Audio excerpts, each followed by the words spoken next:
rid itself of unnecessary propellant, allowing itself the proper mass to begin its deorbit run.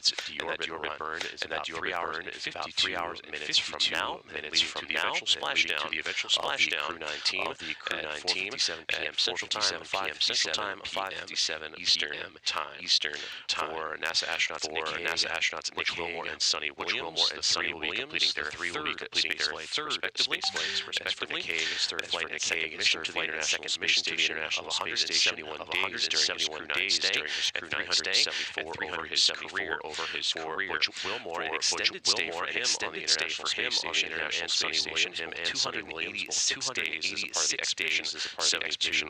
72 and in total for Butch, 474 days over his career. For Sunita Williams, it'll be 600 at time of splashdown. All three, Williams and Wilmore, would participate during their time a part of Expedition 72. For Butch Wilmore, he would participate in one EVA, US EVA in mid-January, and now has 5 EVAs in his career that are totaling 31 hours and 2 minutes. For Sunita Williams, she would perform 2 EVAs in her time aboard station, US EVAs 91 and 92,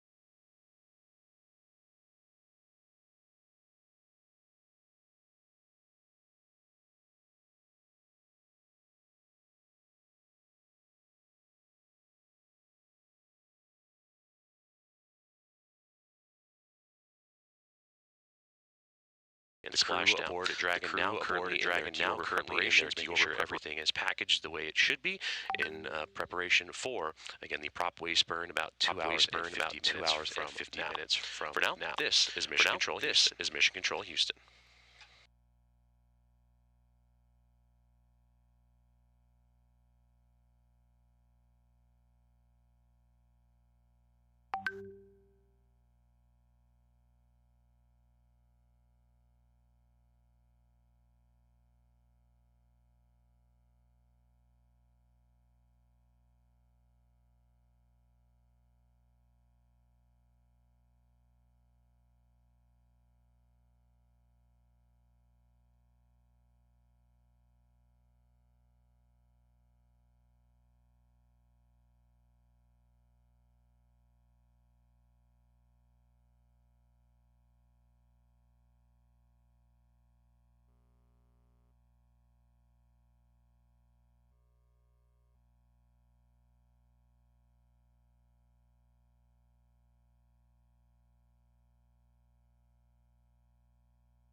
for internal. Freedom for internal. Go ahead, Freedom. Go ahead, Freedom. We're into our fluid loading. We're going to start cycling through the commode, and then we're going to start working on through the commode, and then also start working on donning our undergarments. Static garments, and kindly ask if you could take the cameras external. Kindly ask if you could take the cameras external. Performing that now, I'll let you know when we're exterior. Performing that now, I'll let you know when we're exterior. Thank you. Thank you.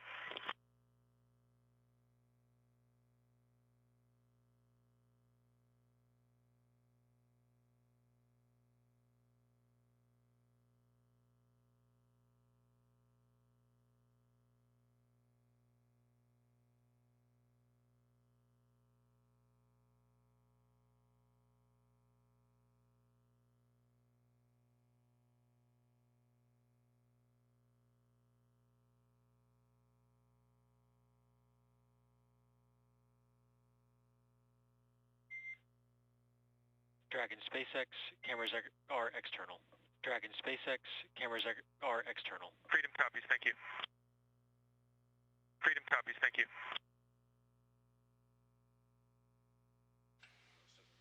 Great communications there between Crew 9 Commander Nick Great communications there between Core Team Commander Nick SpaceX and the Crew Operations and Resources Engineer and Communication and Crew Operations and Resources Engineer and Communication and NASA Astronaut team Butch Wilmore and Sunita Williams alongside NASA Astronaut Butch Wilmore and Sunita Williams continuing for deorbit preparations and continuing for deorbit preparations. Their entry suits that you saw during back on their entry suits that you saw during the broadcast of undocking launch and for Crew 9 they are winding down their long duration stay. For Crew 9 they are winding down their long duration stay from the International Space Station. 2:05 saw them undock from the orbiting lab at 2:05. Push back with a series of undocking burns and then begin the deorbit barrage with a series of undocking burns and then begin the deorbit barrage process burns. In fact, a handful of departure phase burns later they would have their Dragon Freedom, and then a few phase burns later they would have their Dragon Freedom spacecraft on the proper we broadcast to you now live at the SpaceX Dragon broadcast to you now live at the SpaceX Dragon International Space Station over Western Europe, and the International Space Station following close behind, crossing over the Atlantic Ocean. The targeted splashdown for Crew 9 this evening. Splashdown for Crew 9 Central Time evening, 4:57 p.m. Central Time, be about 4.5 hours from this moment. Roughly be about 4.5 hours from this moment. Of America, will be off the coast of Florida in the Gulf of America. With our audio coverage up until resumption of our audio coverage, full coverage in the agency's website NASA.gov and social media channels, the agency's website NASA.gov and social media channels beginning at 3:45 p.m. Central, 4:45 p.m. free entry and Splashdown. Coverage for now of free entry and Splashdown. For now, this is Mission Control Houston.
This is Mission Control Houston, coming to you live with mission audio coverage of NASA's SpaceX Crew 9 as they make their return back to Earth after undocking from the International Space Station earlier this morning and currently in a phasing period en route to a splashdown off the Gulf Coast of Florida near Tallahassee. Good afternoon from the International Space Station Flight Control Room inside Johnson Space Center in Houston, Texas, where the teams in Hawthorne, California, headquarters for SpaceX, alongside the Dragon team and the Dragon Freedom crew of Nick Hague, Butch Wilmore, Sunita Williams, and Alexander Gorbanov are continuing with their deorbit preparations. The team in SpaceX in Hawthorne just went around the room and relayed that the crew is happy and healthy, alongside with a healthy navigation system, prop system, and beyond. And the crew is now starting to put on their comfort garments in preparation for their overall entry suits and suit leak checks to follow in anticipation of the upcoming deorbit burn and deorbit process. Currently, as we stand right now, splashdown is about 4 hours and 4 minutes from this moment, with the anticipated time of 4:57 p.m. Central Time, 5:57 p.m. Eastern, off the coast of Florida and just away from Tallahassee, as the Dragon spacecraft continues to distance itself from the International Space Station. The long duration mission for Crew 9 would come to a close with the hatch closures and final goodbyes for both for Hague, Williams, Wilmore, and Gorbanov yesterday evening, with the undocking command being sent at directly midnight Central Time, and Dragon would push back away from the orbiting laboratory at 12:05 a.m. Central from the Zenith port, the space-facing port of the Harmony module.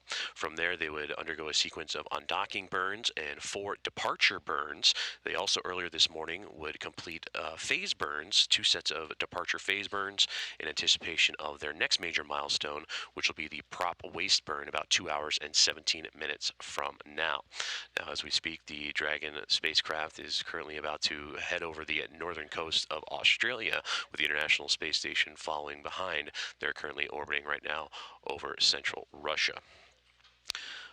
Aboard the Dragon Freedom spacecraft, NASA astronauts Nick Hague, Butch Wilmore, and Sunita Williams, along with Alexander Gorbanov, winding down their mission to the International Space Station. For Hague and Gorbanov, they would head to station on the Dragon Freedom spacecraft and launch in late September, and will now complete a mission of 171 days that will come to a close at Splashdown. For Butch Wilmore and Sunita Williams, an extended stay for them on the International Space Station, and when the Dragon spacecraft hits the water, that'll complete a 286-day mission for them after launching back in June on the Boeing Starliner spacecraft. For Hague, Williams, and Wilmore, it'll round out their 3rd flight to microgravity, and for Alexander Gorbanov, his 1st flight overall.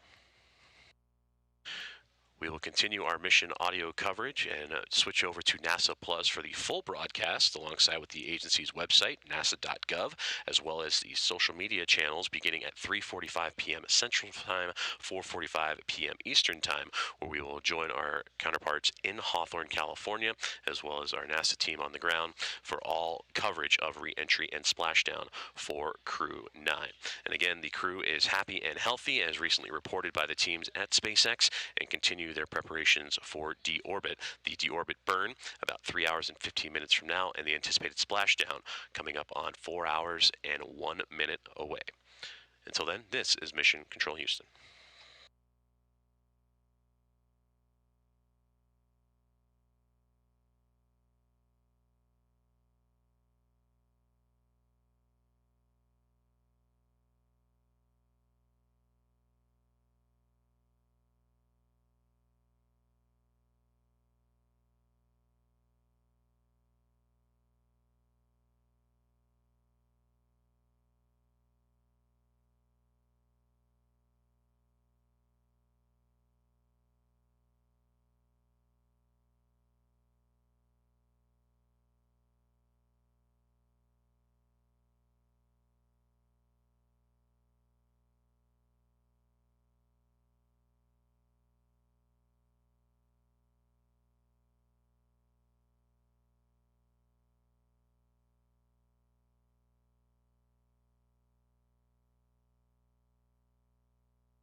Dragon SpaceX, comm check.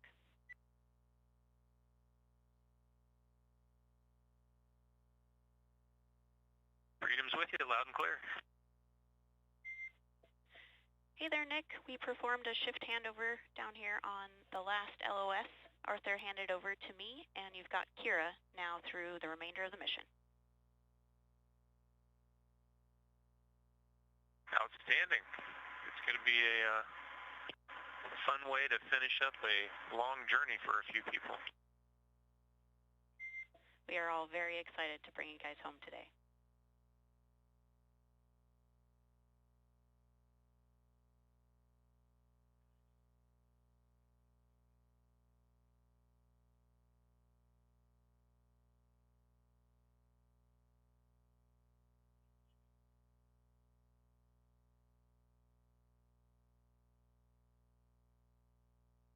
And Kira, just to kind of bring you up to speed on where we're at, we're kind of in the middle of donning our undergarments and finishing off the last couple rounds of our fluid loading and simultaneously packing things up. So we're on a good path. Okay, Nick, that sounds great. Yeah, I got a good handover from Arthur. Understand you're working through donning the comfort garments and working through fluid loading as well. I'm following along with you all in 4.700, deorbit preparations. For awareness, we will have a return out of plane burn today, ahead of the deorbit burn. That's in a little over 2 hours. Okay, understand. Thank you.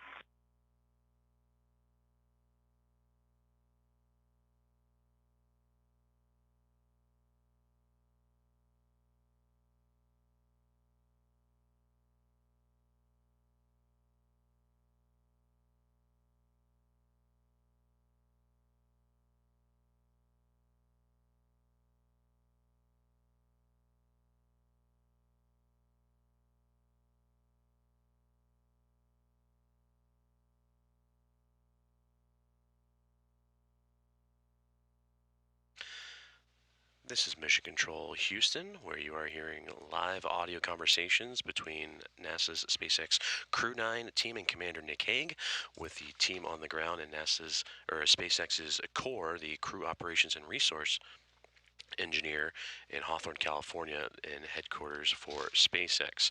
And that is where the two are continuing to prepare for deorbit activities for Crew 9 as they continue their journey home from the International Space Station. And you heard Nick Hague say it's been outstanding so far, and it's going to be a fun way to wrap up a long journey for them. And with that, reflecting back on the Crew 9 journey to the International Space Station for NASA astronaut and Commander Nick Hague and his Roscosmos colleague Alexander Gorbanov, the cosmonaut, they went up to the International Space Station and launched on September 28th, and upon splashdown later this afternoon will complete 171 days in microgravity. For Hague, he is completing his third space flight and second to the International Space Station, and for Alexander Gorbanov, it will be his first, wrapping up his first flight. Joining them for Crew 9 is Butch Wilmore and Sunita Williams, as they are both wrapping up their third flights to microgravity and the orbiting laboratory recently as a part of Expedition 72. They would launch to the space station back in June 5th of 2024 as a part of the as on the Boeing Starliner spacecraft, and would spend 286 days on the International Space Station as they look to wind down, as you heard Nick mention, a long journey for them. For Crew 9 and the quartet of astronauts and cosmonaut aboard the Dragon Freedom spacecraft, they undocked from the International Space Station earlier this morning at 12:05 a.m. Central Time, 1:05 a.m. Eastern. It would push back from the Harmony module, the Zenith port, space-facing port of that Harmony module on the International Space Station. From there, they would execute a series of undocking burns and departure burns, and also move into departure phase burns as well to help set up Dragon for the right trajectory for deorbit. As of right now, the Dragon spacecraft currently over the southern portions of the Pacific Ocean, being tailed by the International Space Station, about to cross over the northernmost border of Australia. You heard the crew's right now getting prepared for another burn that's coming up in about 2 hours, 2 hours and 1 minute to be exact, the prop waste burn, and that'll continue to help Dragon set itself up for the right trajectory for the deorbit burn. Now that prop waste burn is when the Dragon spacecraft will dispense any extra propellant, unnecessary propellant, so it has the right mass in preparation for the deorbit burn, which will happen about an hour after that. Splashdown is currently targeted for 4:57 p.m. Central Time, 5:57 p.m. Eastern Time, about 3 hours and 46 minutes from now, as the Crew 9 team aboard their Dragon spacecraft will splash down off the coast of Florida in the Gulf, just outside of Tallahassee.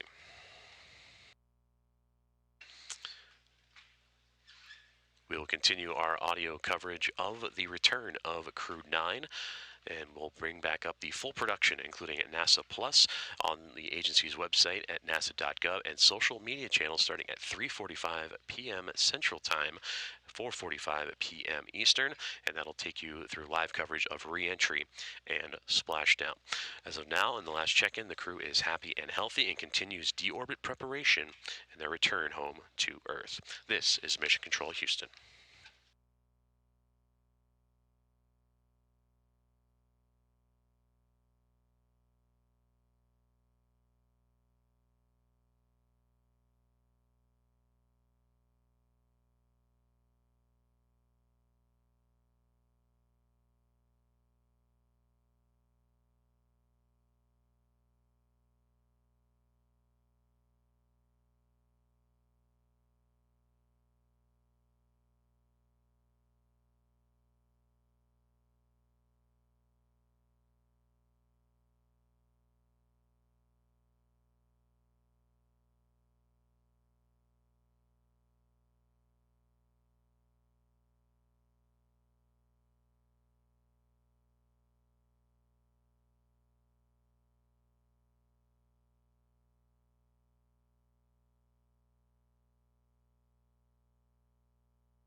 This is Mission Control in Houston from the International Space Station Flight Control Room at Johnson Space Center as we continue with our live mission audio coverage of the return of NASA's SpaceX Crew 9, including Commander Nick Hague, NASA astronauts Butch Wilmore and Sunita Williams, and Roscosmos cosmonaut Alexander Gorbanov. The quartet of astronauts and cosmonaut are completing a multi-month stay aboard the International Space Station, which they would undock earlier this morning at 12:05 a.m. Central Time from the Zenith Port of the Harmony module earlier this morning to begin a 17-hour phasing period, and over that time they would execute a sequence of undocking and departure burns to put the Dragon Freedom spacecraft on the proper trajectory, and are now awake and currently undergoing deorbit preparations. The crew is happy and healthy and continuing to move closer and closer as the clocks are ticking down here inside Mission Control towards the prop waste burn in about an hour and 48 minutes from now, and then after about an hour from there, the deorbit burn that'll help put Dragon on course for a splashdown about 3.5 hours from this moment. The Crew 9 team aboard the Dragon SpaceX craft, Commander Nick Hague, Butch Wilmore, Sunita Williams, and Roscosmos cosmonaut Alexander Gorbanov, again, all wrapping up their long-duration space flights aboard the International Space Station. For Hague, Williams, and Wilmore, all of NASA, they are closing out their third flight in their careers. For Butch Wilmore and Sunita Williams, they would launch to the International Space Station back on June 5th aboard the Boeing Starliner spacecraft and would be on station for 286 days. For Butch Wilmore, that would add to his career total of 446 days, and for Sunita Williams, 608 days over her 3 flights to microgravity. For Nick Hague and Alexander Gorbanov, they would launch the International Space Station aboard the Dragon SpaceX the Freedom spacecraft they are on right now, and they would launch at the end of September, the 28th of September, and will be winding down 171 days in orbit. For Sunita Williams and Butch Wilmore, their 9.5-month stay would see them travel 4,576 orbits of Earth and over 121 million miles. For Hague and Gorbanov, 171 days for them, covering over 72 million statute miles. For Williams and Wilmore, they would see the arrival and departure of 8 visiting vehicles. Hague and Gorbanov would see 4 of those 8 in their time aboard the International Space Station. Here, teams on the ground inside the International Space Station Flight Control Room continuing to work. The crew aboard the space station that saw the Crew 9 team depart earlier this morning. That includes NASA astronaut Don Pettit, Roscosmos cosmonaut and commander of Expedition 72 Alexei Ovchinin, and Roscosmos cosmonaut Ivan Wagner, along with the Crew 10 team of NASA astronauts Anne McLean and Nicole Ayers, along with JAXA astronaut Takuya Onishi and Roscosmos cosmonaut Kirill Peskov. They are all currently getting some much-needed rest ahead of a busy day of work ahead of them. As for the Crew 9 team, after departure, they would get some rest as well, but are currently up and working away on deorbit preparations. The team on the ground here inside of the International Space Station Flight Control Room, led by Fiona Antkowiak, flight director of her Mosaic flight team, continuing to monitor all things International Space Station and keeping an eye on that Dragon Freedom spacecraft that is currently under the guidance of SpaceX in Hawthorne, California. All of this to continue to lead us up to the deorbit burn and splashdown about 3.5 hours, 3 hours and 32 minutes from now. Scheduled splashdown time of 4:57 p.m. Central Time, 5:57 p.m. Eastern Time, off the coast of Florida, just outside of Tallahassee. We'll continue our mission audio coverage and then expand to NASA Plus, the agency's website, nasa.gov, as well as the social media channels beginning at 3:45 p.m. Central, 4:45 p.m. Eastern, where the full production team of NASA and SpaceX will come together in coverage of re-entry and splashdown. But for now, the crew happy and healthy as they continue to go through their deorbit preparations and prepare for deorbit burns and ultimate splashdown later on this evening. But for now, this is Mission Control Houston.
Freedom, SpaceX.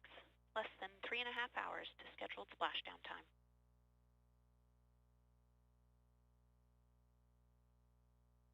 Copies.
Freedom, SpaceX. Status check on 4.700.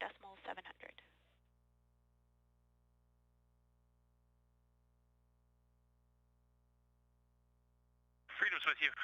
We are just closing up the final little bits of stowage in about 3 minutes. I'm going to check in with you and show you where we're at. Okay, Nick, thanks for the update. That sounds great. We'll be ready to give you guys the go for suit donning here pretty soon.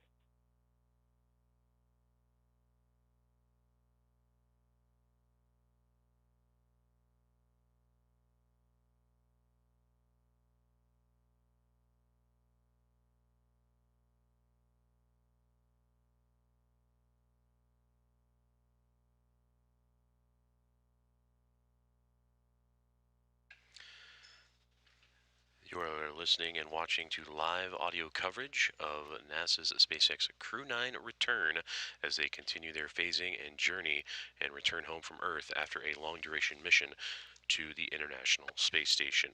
Hello from the International Space Station mission control room, flight control room inside of Johnson Space Center in Houston, Texas, as the Crew 9 team of Commander and pilot Nick Hague, along with mission specialists Butch Wilmore, Sunita Williams, and Alexander Gorbanov, continuing their preparations for deorbit. And you just heard communications between Hague and the core at SpaceX headquarters in Hawthorne, California, the crew operations and resources engineer, as they are closing up the stowage of supplies aboard the Dragon Freedom spacecraft and are getting ready to give the go for suit donning here in just a couple of moments. Those re-entry and ascent suits, essentially, that the crew has been wearing during key operations aboard the Dragon spacecraft.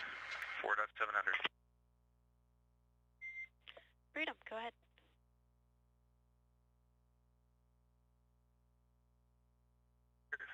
You are welcome to come on board. We have everything stowed.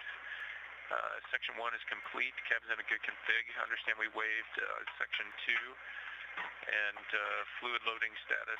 We've completed all our prescriptions on fluid loading. We still have a couple bags of water that we're going to get through, and all 22 of those will be empty.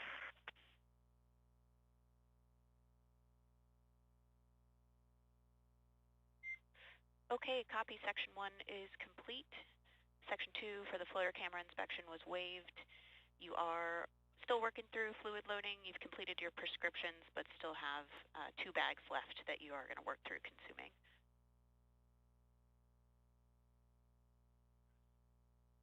It's a good read. And so I show us in Section 4 getting ready to test the Rios. Okay, very good. We'll bring cameras back on board, and then we'll move into suit donning after that, and I can take them external again for you.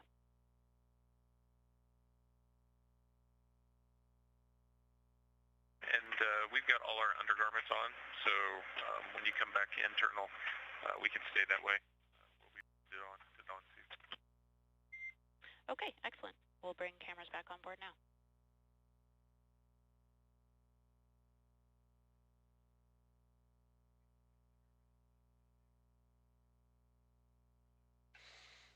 You are listening to live audio coverage of the return of NASA SpaceX Crew 9, where you just heard communications from Crew 9 Commander Nick Hague and the core communications team at SpaceX in Hawthorne, California, saying that everything has been stowed and put away properly. The astronauts and cosmonaut on board continuing to fluid load or consume fluids to help astronauts better adjust to gravity and the return to Earth. That is continuing to go underway, and then all this in preparation for the departure burn and splashdown for the Crew 9 crew. Upcoming burns and milestones for this crew as they continue their phasing and eventual return to Earth. The prop waste burn about 1 hour and 26 minutes from now, and that will allow the Dragon spacecraft to expend any used propellant, so it sheds mass to best put it on trajectory for the deorbit burn, which will be followed up about 1 hour later, 2 hours and 25 minutes from now. And the overall splashdown, a little over 3 hours from this moment, 3 hours and 12 minutes, targeting 4:57 p.m. Central Time, 5:57 p.m. Eastern Time. The Crew 9 crew, as mentioned, Commander Nick Hague, the one relaying down those commands to the team on the ground in Hawthorne, California, and SpaceX. He will complete his third flight and second mission to the International Space Station and finish up a mission of 171 days along with his Roscosmos cosmonaut compadre Alexander Gorbanov, who will be seeing the completion of his first flight. Joining them also are mission specialists Butch Wilmore and Sunita Williams, both wrapping up their third career flights, and both of which spent 286 days in microgravity in the International Space Station. As for Butch Wilmore, 464 days in his career, and for Sunny Williams, 608 days. This Crew 9 team would put together over 900 hours and 150 unique experiments in their time aboard the International Space Station, but all starting to wind its way down as clocks continue to roll backwards here inside the International Space Station Flight Control Room in Mission Control in Houston, targeting that next milestone again of the prop waste burn about an hour and 24 minutes from now, a deorbit burn an hour beyond that, and the splashdown a little more than 3 hours and 10 minutes from this moment. We'll continue our audio coverage until about 3:30 Central Time, and that's when we will toss it over to our teams of NASA commentators and SpaceX commentators in Hawthorne, California, where they will take you through live coverage of re-entry and splashdown at 4:57 p.m. Central Time. That splashdown time coverage will begin at 3:45 p.m. Central Time, 4:45 p.m. Eastern. Till then, we will continue to provide live updates, and you'll continue to hear conversations between Crew 9 and the SpaceX core team in Hawthorne, California, as they continue their journey and return to Earth. This is Mission Control Houston.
Freedom, SpaceX, you are go for suit donning per procedure 4.010.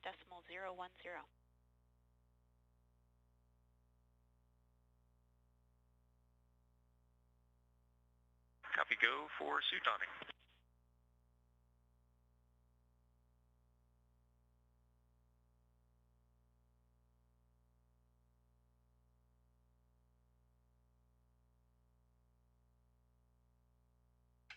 And with that communication between NASA astronaut Nick Hague and the SpaceX core team on the ground in Hawthorne, California. The crew on board the Dragon Freedom spacecraft in Crew 9 is go for suit donning as they continue to prepare themselves for deorbit and splashdown.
This is Mission Control Houston, inside the International Space Station Flight Control Room at Johnson Space Center in Houston, Texas, as we are now inside 3 hours from Splashdown on the return.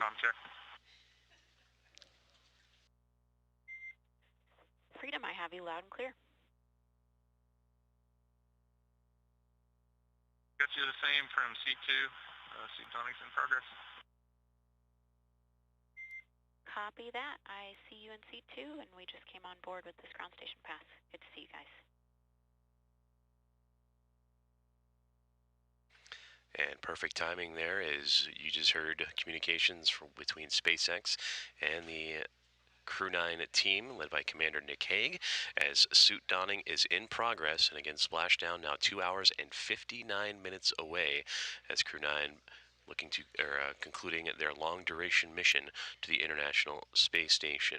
Before that, a couple of other key milestones that we will keep an ear out for. The prop waste burn will occur about an hour and 13 minutes from now, and that'll allow the Dragon spacecraft to expend unnecessary propellant to have the spacecraft reach the proper mass before beginning its deorbit process. And with that, that'll include the deorbit burn, which will occur about an hour after the prop waste burn, 2 hours and 13 minutes from now, and will set the Crew 9 team on the proper trajectory for the eventual splashdown in the Gulf just off the coast of Florida at 4:57 p.m. Central Time, 5:57 p.m. Eastern Time. For Commander Nick Hague being joined with his Crew 9 compadres in Butch Wilmore and Sunita Williams, along with Alexander Gorbanov of Roscosmos. Their suit donning continuing to move forward, their deorbit preparation well underway, as this team wrapping up again their long-duration mission aboard the International Space Station. For Hague and Gorbanov, they will complete 171 days aboard the orbiting lab and in microgravity. For Wilmore and Williams, an extended stay of 286 days. We'll continue our audio coverage until around 3:30, and that's when we will toss it over to the NASA and SpaceX teams in Hawthorne, California, who will take you live through the re-entry and splashdown and overall return of Crew 9 to Earth. Until then, this is Mission Control Houston.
Go ahead, Freedom.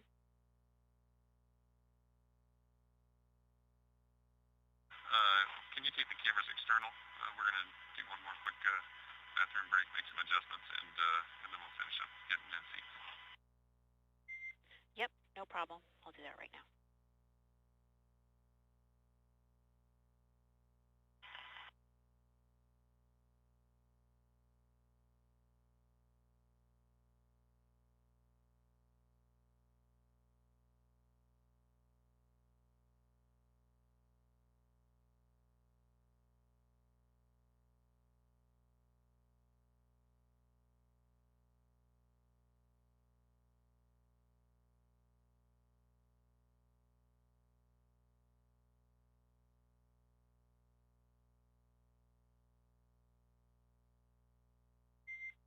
And Freedom, cameras are exterior.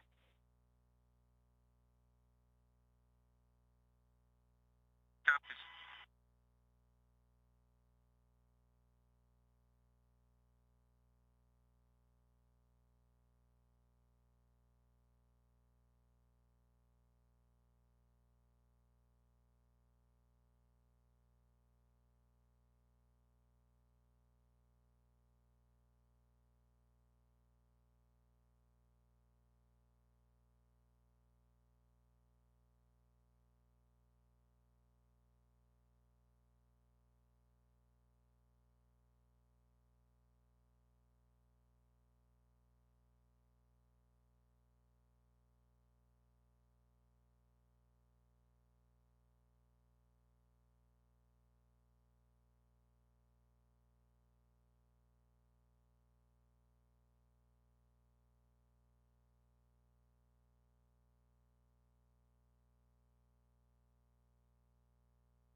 Freedom, SpaceX, be advised in 2 minutes we'll have a 10-minute TDRS LOS.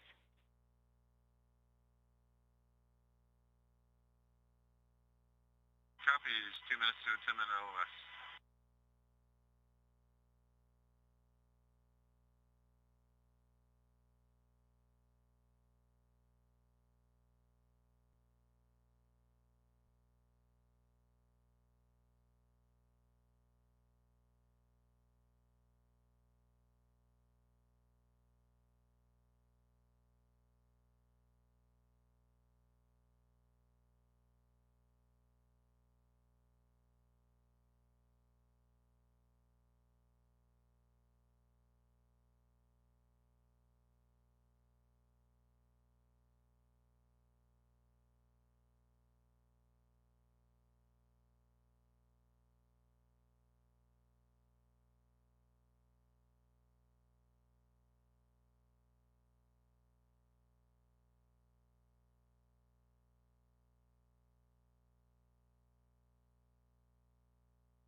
You are following along live with the updates and phasing of the return of NASA's SpaceX Crew 9 and their 4 astronauts aboard the SpaceX Dragon Freedom, including Commander and NASA astronaut Nick Hague, NASA astronauts Butch Wilmore and Sunita Williams, and Roscosmos cosmonaut Alexander Gorbanov.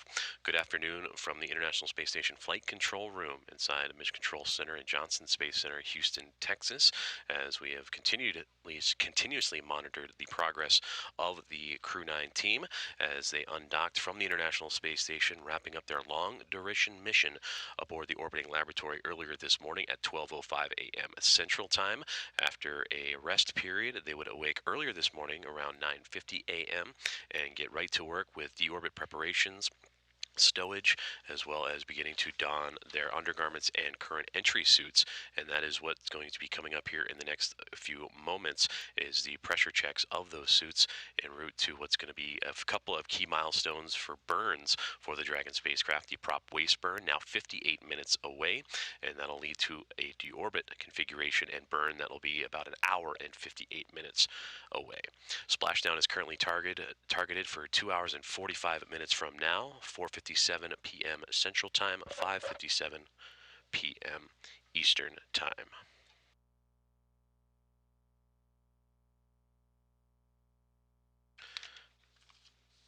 Crew 9 led by Commander Nick Hague, who will be completing his 3rd flight to microgravity and 2nd mission to the International Space Station. 171 days for him and his Crew 9 counterpart, Roscosmos cosmonaut Alexander Gorbanov, who is wrapping up his 1st flight for 171 total days for him. They would launch the International Space Station back in late September the 28th and dock on the 29th to begin their journey. For Butch Wilmore and Sunita Williams, an extended stay for them aboard the orbiting lab. 286 days will be under their belt after splashing down off the coast of Florida, the Gulf Coast, and just outside of Tallahassee. For Wilmore and Williams, their 3rd space flights in total. For Wilmore and Williams, the 286 days adding to their career numbers, 464 days for Wilmore, 608 days for Sunny Williams. We'll continue to monitor the progress of Crew 9 as key milestones continue to come up, including the suit donning, which is underway, and deorbit preparations continue as they keep moving forward to that anticipated splashdown time of 4:57 p.m. Central, 5:57 p.m. Eastern. Around 3:30 Central Time, that's when we will do our final audio sign-off, and that will transition into a 3:45 NASA Plus production, in which we will join our NASA teammates in Hawthorne, California, alongside with SpaceX, and bring you the coverage together of re-entry and splashdown and the return home of Crew 9. This is Mission Control Houston.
Freedom, go ahead. I'm with you.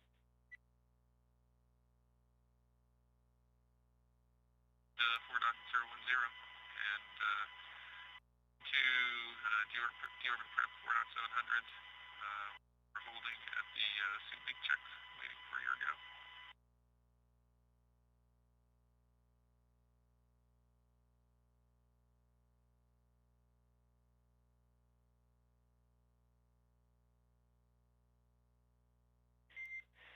Copy that, Freedom. Suit donning is now complete. You're back in 4.700, holding at suit leak checks.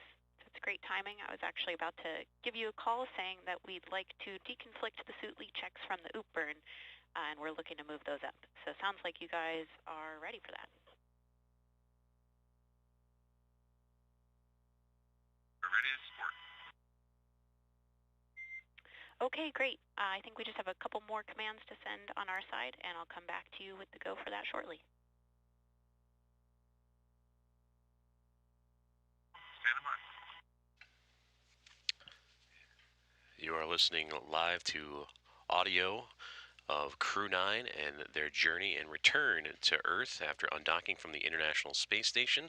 Communications between Crew 9 Commander Nick Hague alongside his Roscosmos cosmonaut counterpart Alexander Gorbanov and NASA astronauts Butch Wilmore and Sunita Williams preparing for the go command for suit leak checks as they have completed their stowage of items necessary for deorbit prep aboard their Dragon SpaceX Freedom spacecraft, and that is where they are waiting for that go command for leak checks. And following that, in about 44 minutes from now, the prop waste burn will be executed on the Dragon spacecraft, and an hour after that waste burn, in which the craft will rid itself of unnecessary propellant and match a mass that is necessary for the deorbit burn. That'll be about an hour shortly after the prop waste burn. The targeted splashdown is exactly now 2.5 hours from this moment, 2 hours and 30 minutes from now, targeting 4:57 p.m. Central Time, 5:57 p.m. Eastern Time.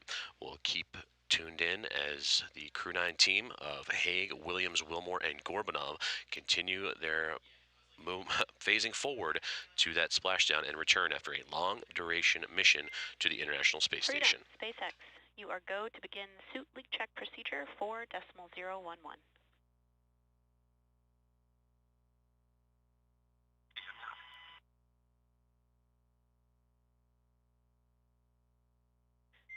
And Freedom, let us know when we have permission to bring cameras back on board.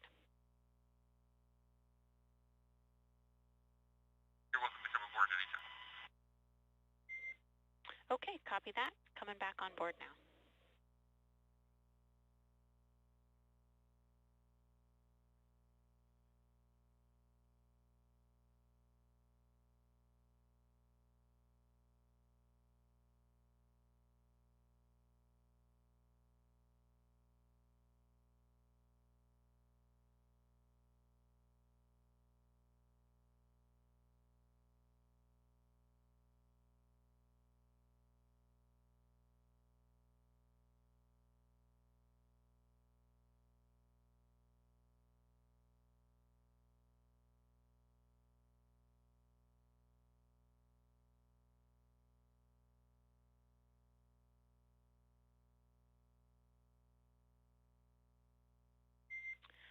And Freedom, cameras are back on board. Next ground station pass is in about 5.5 minutes.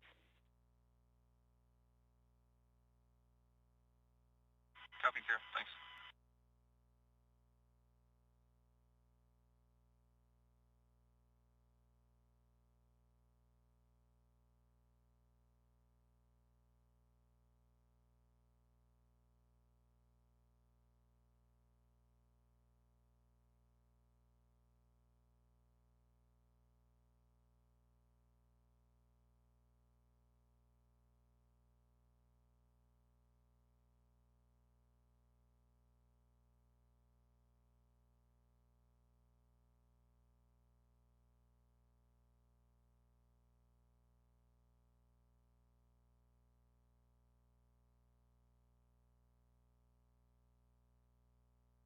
And SpaceX Freedom, we're ready to pressurize.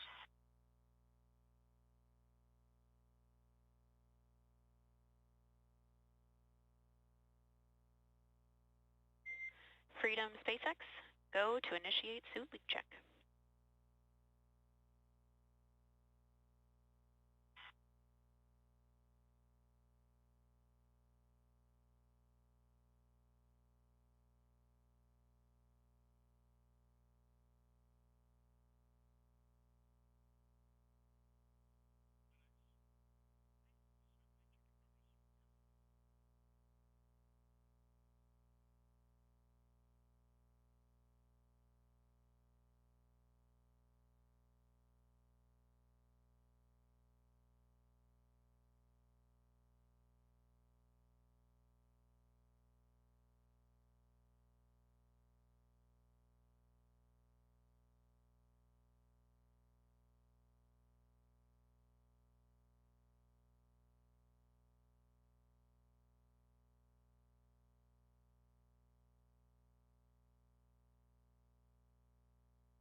Freedom, we see 4 nominal suit leak checks.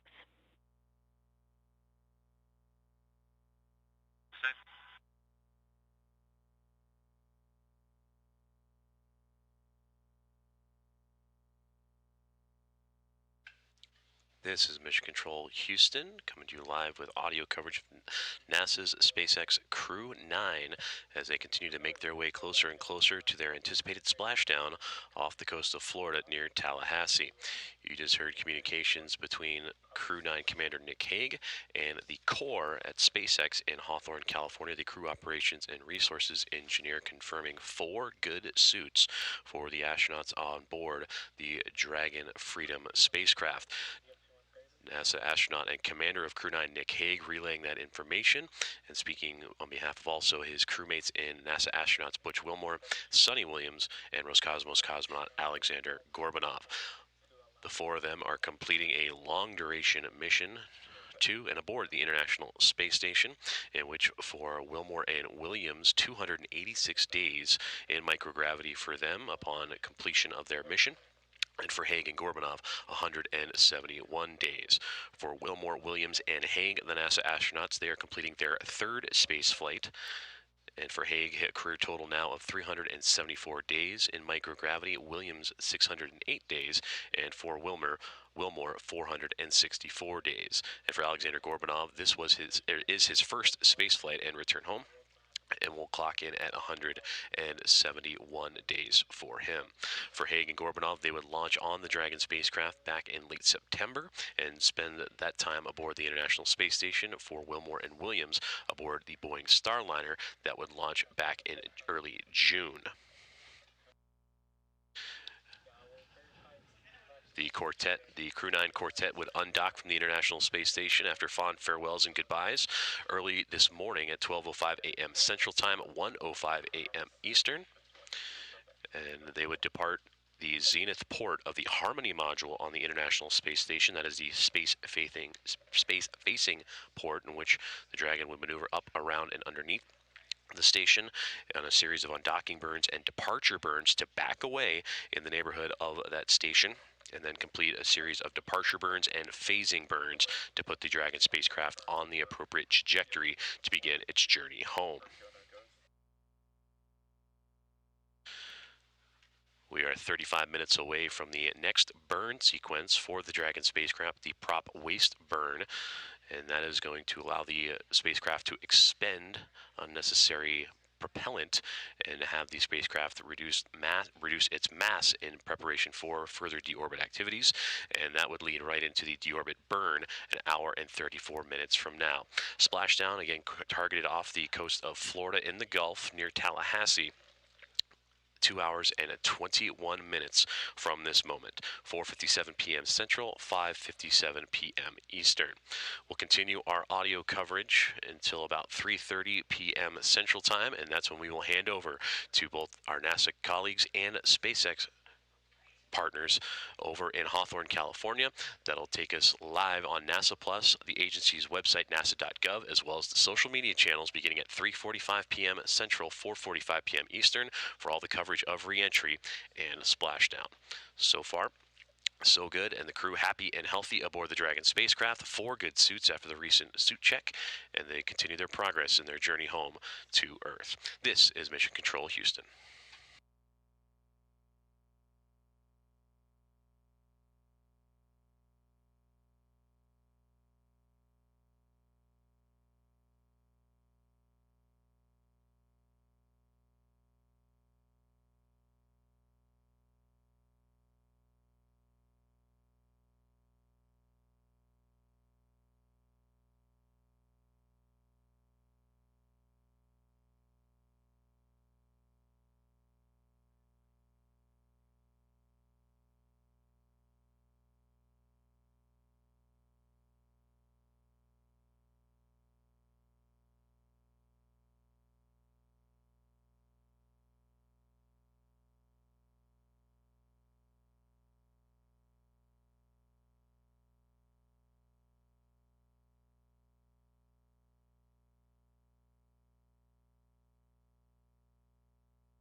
Freedom, SpaceX.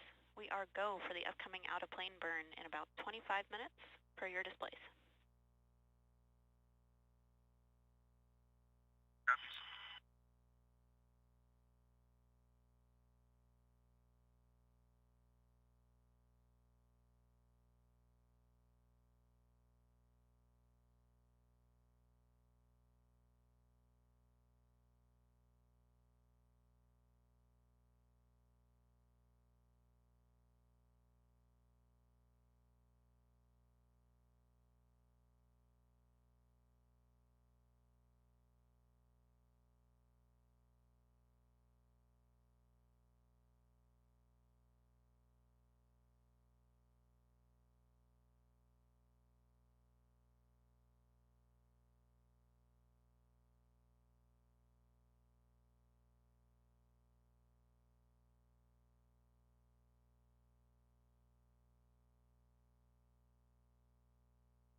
This is Mission Control Houston, as we are bringing you live mission audio updates of NASA's SpaceX Crew 9 as they continue to make progress in their journey to deorbit and splash down, completing their long-duration mission to the International Space Station.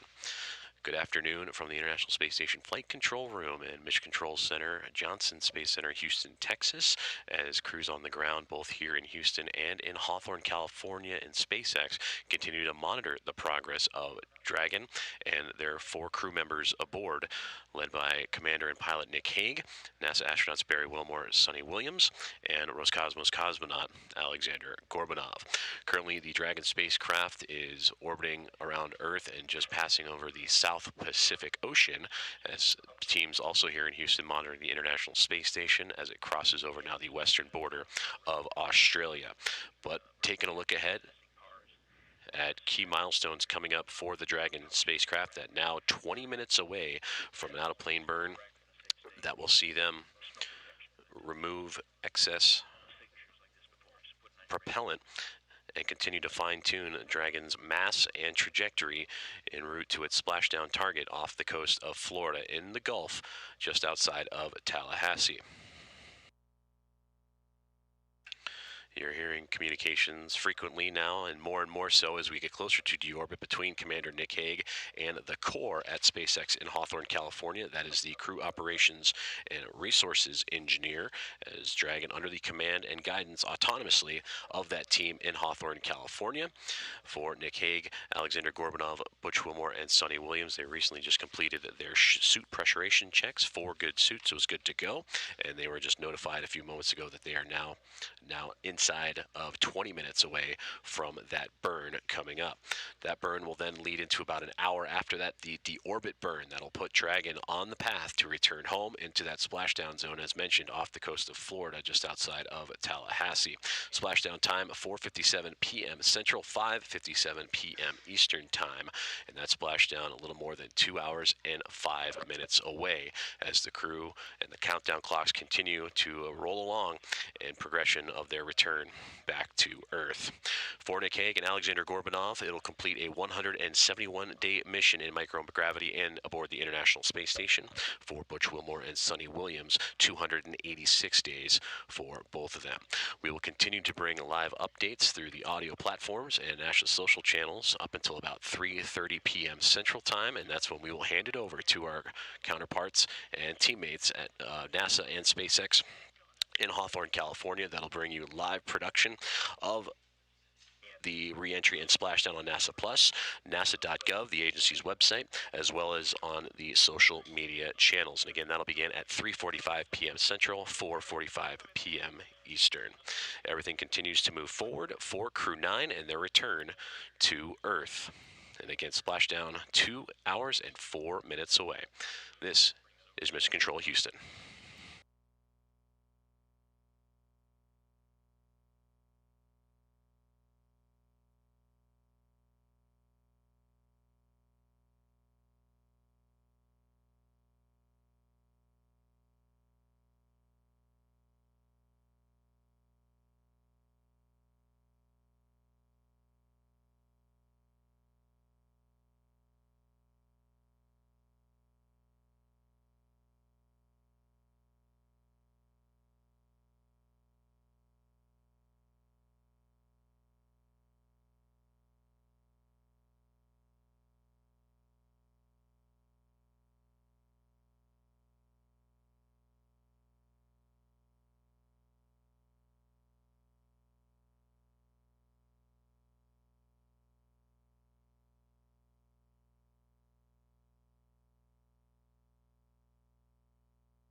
This is Mission Control Houston as we continue to follow along the progress of the Dragon SpaceX Freedom and the Crew 9, the 4 crew members aboard, NASA astronauts and Commander Nick Hague, astronauts Butch Wilmore and Sunny Williams, and Roscosmos cosmonaut Alexander Gorbanov. We are now 9.5 minutes away from an out-of-plane prop waste burn that will be executed for a little more than 13 minutes, and that will allow the Dragon to expend excess propellant and to reduce its mass as it continues the deorbit process. And then about an hour later, the deorbit burn will be executed, and that'll send the Dragon capsule on the trajectory necessary for splashdown, an hour and 55 minutes away from now. That splashdown off the Gulf Coast of Florida and just outside of Tallahassee, and currently scheduled for 4:57 p.m. Central, 5:57 p.m. Eastern Time.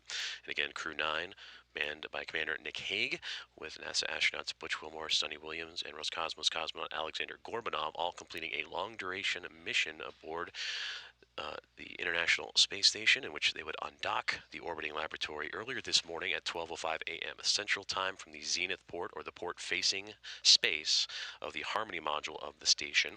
And there, over a period of a 17-hour phasing and pulling away from the neighborhood of the station through a series of undocking and departure burns, would continue to fine-tune its trajectory en route to the deorbit burn again about an hour and 8 minutes from now.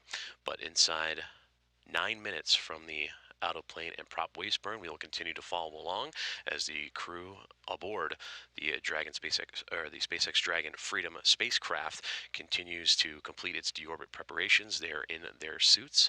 They did a pressure test a few moments ago, 4 good suits, and ready for the commands and the prop waste burn to begin.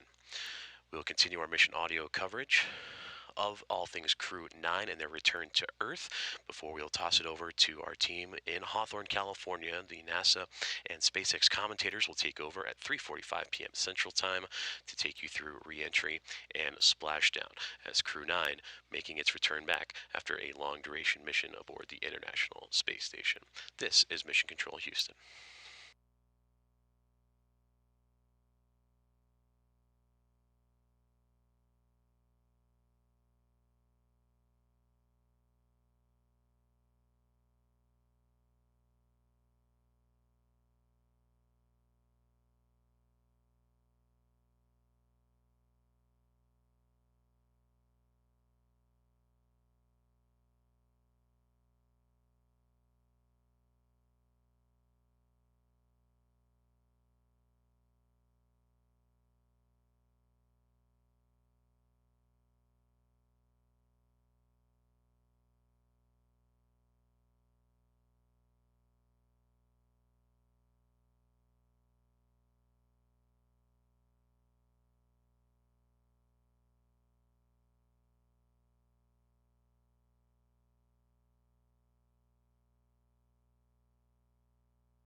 This is Mission Control Houston. As we continue to follow along the progress of NASA's SpaceX Crew 9 mission and their return to Earth, as the prop waste burn is now underway. That'll go for about 13 minutes and allow the Dragon Freedom spacecraft to expend excess propellant and have the mass necessary to complete the deorbit burn and then eventual splashdown off the coast of Florida in the Gulf an hour and 45 minutes from now. Hello from the International Space Station Flight Control Room in Mission Control Center, Johnson Space Center, Houston, as we have been monitoring Dragon's progress since undocking in the early morning hours today, as they undocked from the International Space Station at 12:05 a.m. Central Time and began a 17-hour phasing period that has led us to this moment, now inside an hour and 45 minutes away from splashdown. Crew 9 spacecraft continuing their journey and about to wrap up their long-duration mission that saw them with extended time on the International Space Station. For Wilmore and Williams, they will have spent 286 days in microgravity upon a splashdown. As for Nick Hague and Alexander Gorbanov, they will complete their mission of 171 days. We will continue our audio coverage for about another 10 minutes or so, and then at 3:30 we encourage everyone to make their way over to NASA Plus, as well as the nasa.gov, the agency's website, and social media channels, as beginning at 3:45 p.m. Central Time, 4:45 p.m. Eastern, coverage of re-entry and splashdown will get underway with our NASA teams and SpaceX teams out of Hawthorne, California, and SpaceX headquarters through the duration and completion of this mission. So now the out-of-plane, the prop waste burn currently underway and has a few more minutes to go. We'll jump back on once that burn is complete, and that'll put Dragon on the path to the next big burn, which will be the deorbit burn about 57 minutes from now. And again, splashdown about an hour and 43 minutes away, targeting 4:57 p.m. Central, 5:57 p.m. Eastern. This is Mission Control Houston.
SpaceX. Prop waste burn complete. Performance nominal. Freedom copy is nominal.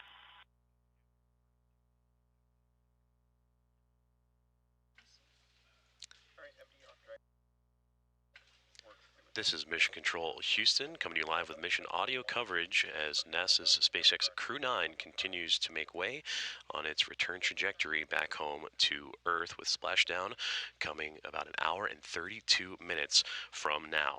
You just heard confirmation between the ground teams in Hawthorne, California at SpaceX, the core, the crew operations and research engineer, communicating with NASA astronaut and commander of Crew 9, Nick Hague, that they had a good out-of-plane prop waste burn that lasted a little more than 13 minutes, and now that sets them up for the deorbit burn coming in about 45 minutes from now. On board the Dragon Freedom spacecraft, Commander Nick Hague joined alongside NASA astronauts Butch Wilmore, Sunita Williams, and Roscosmos cosmonaut Alexander Gorbanov. After a long-duration mission aboard the International Space Station for Wilmore and Williams, 286 days in microgravity. For Nick Hague and Alexander Gorbanov, 171 days will be coming to a close, and again about an hour and 31 minutes from now, with the targeted splashdown of 4:57 p.m. Central Time, 5:57 p.m. Eastern Time. This will be our last audio update, and we encourage those that have been tuned in on the NASA social channels to move on over to NASA Plus, or you can follow along on the NASA YouTube channel as well, the agency's website at nasa.gov, and social media beginning at 3:45. We will team up the NASA teams and SpaceX for joint coverage of reentry and splashdown. That is 3:45 p.m. Central Time, 4:45 p.m. Eastern Time, as Commander Nick Hague, Butch Wilmore, Sunita Williams, and Alexander Gorbanov entering that last leg before the deorbit burn and eventual splashdown and return home for Crew 9. This is Mission Control, Houston. Is with you. All right, we are 37 minutes out from deorbit sequence start and an hour and a half from splashdown. Through splashdown, I'm tracking no deltas to your crew timeline larger than a minute, so you can expect those times to be accurate. We're not tracking any issues on board Dragon. Recovery vessel Megan is standing by off the coast of Tallahassee, and we're tracking no issues on the boat. Weather out there continues to look excellent. Winds are just under 4 knots, waves just over 1 foot with an 8-second period.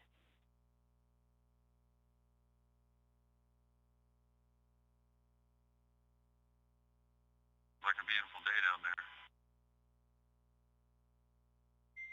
It sure does.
Freedom, SpaceX.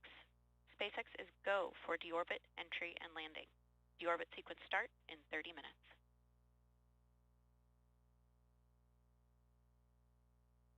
Copies go for deorbit sequence and landing.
Freedom, SpaceX. Be advised, in 2 minutes we'll have a 13-minute TDRS LOS. I'll catch you on the other side in time for deorbit sequence start.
Good afternoon and welcome to our live coverage of the NASA SpaceX Crew 9 mission as it returns to Earth. Dragon Freedom departed the International Space Station at 1:05 a.m. Eastern. That was 10:05 p.m. Pacific time on March 17th for those of us here in California.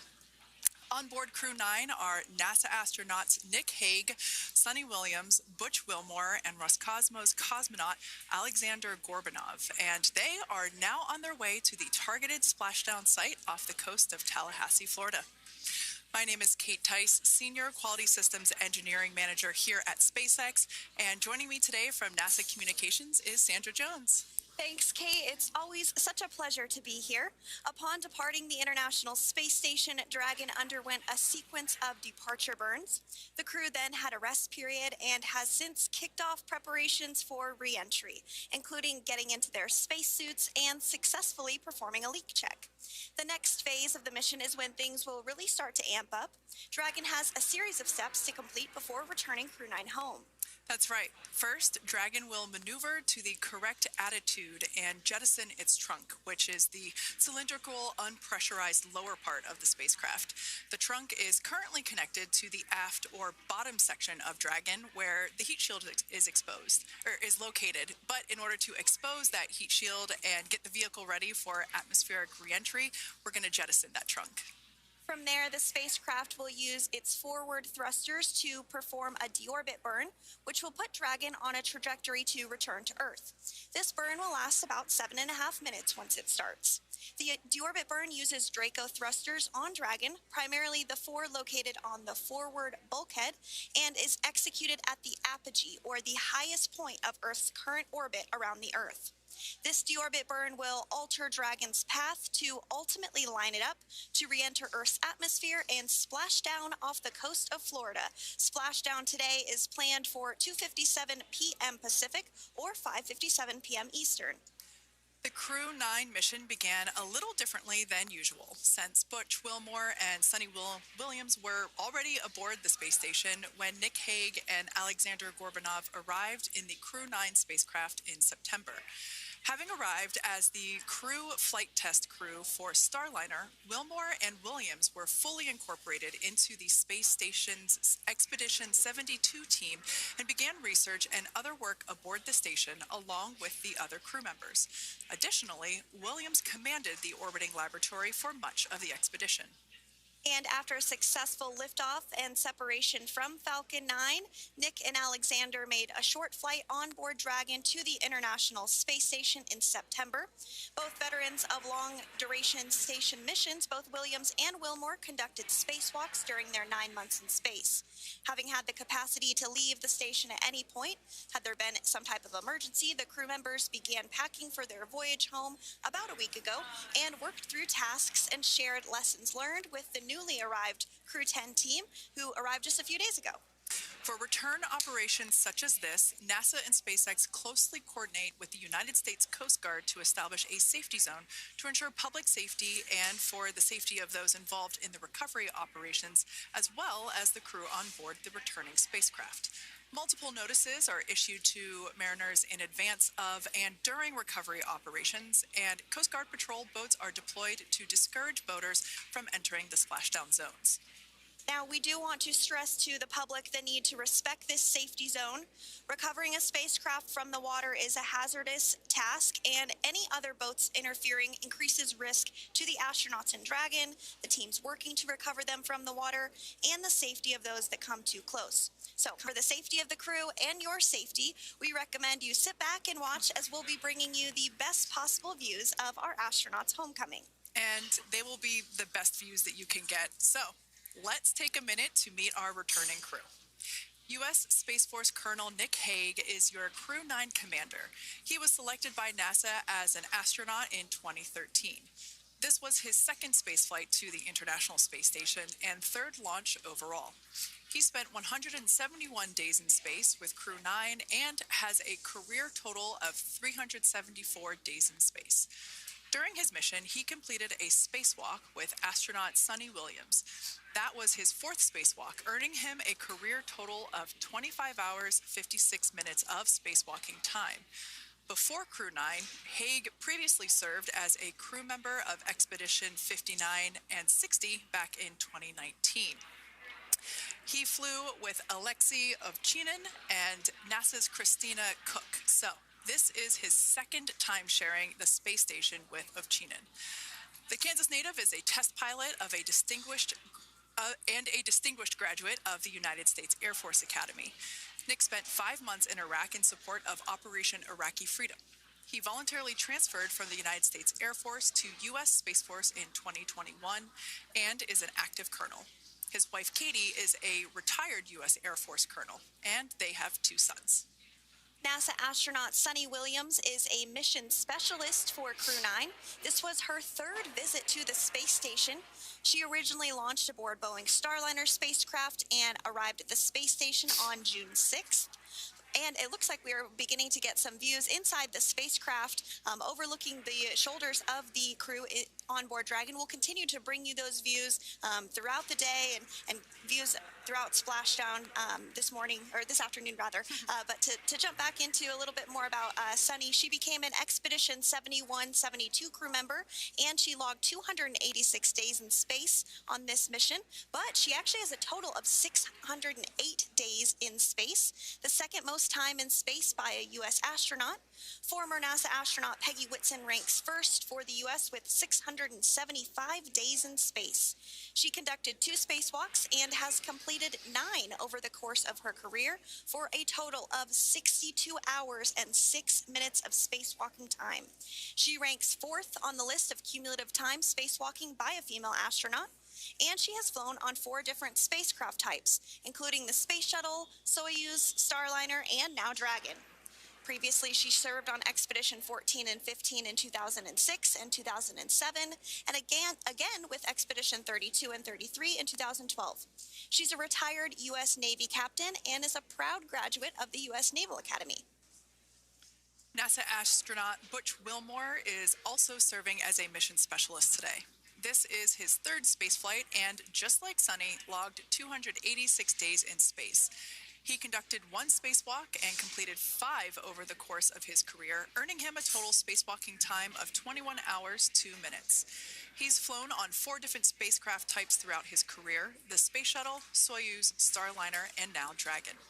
Previously, the Mount Juliet, Tennessee native served on STS-129 in 2009 and Expedition 41 and 42 from 2014 to 2015.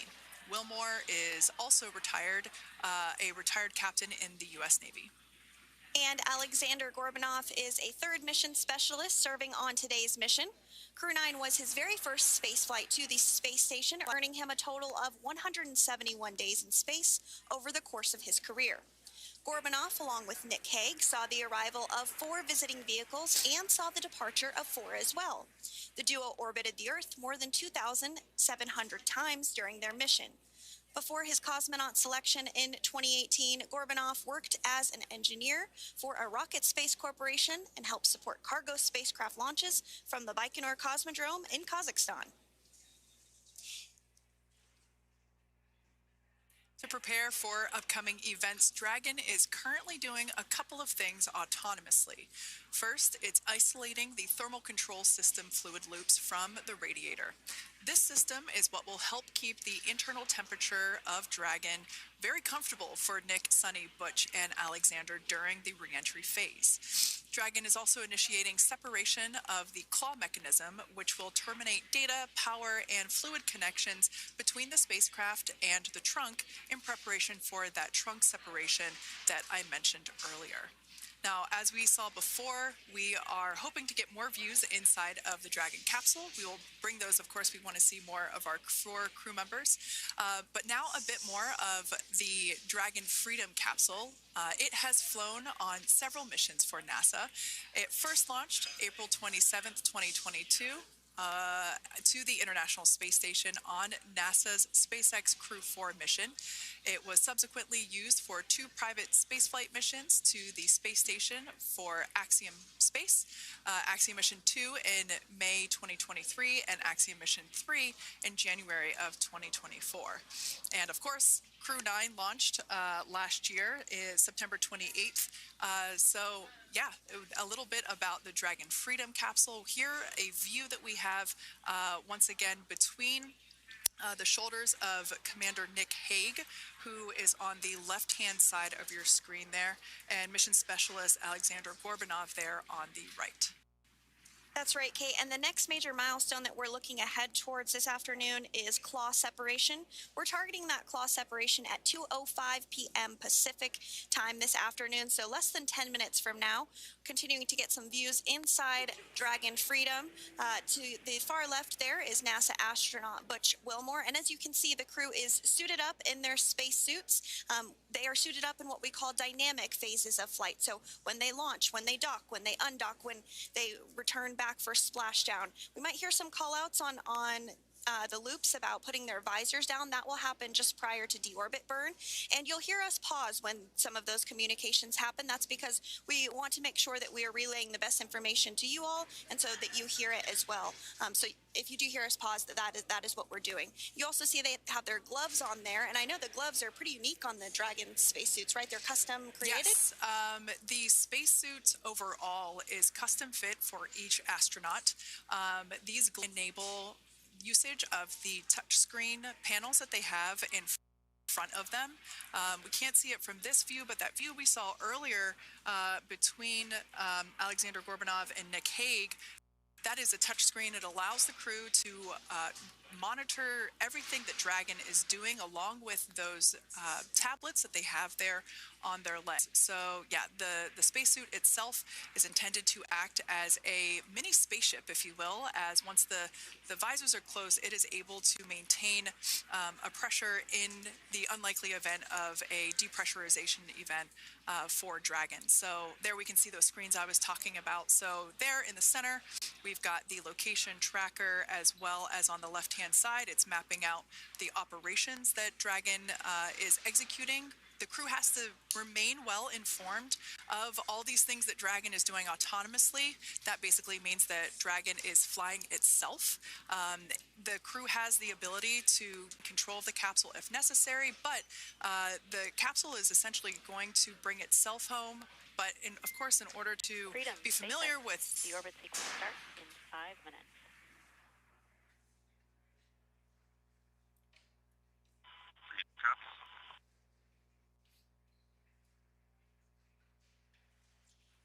So we did hear that call out for the deorbit sequence start to begin here in 5 minutes. That call from the ground came from the CORE, or Crew Operations Resource Engineer here in Hawthorne, Mission Control just behind us, and that went up to Commander Nick Hague. He's going to be doing the majority of the communications during the flight downhill today through Splashdown, and they'll be communicating with the CORE all along the way.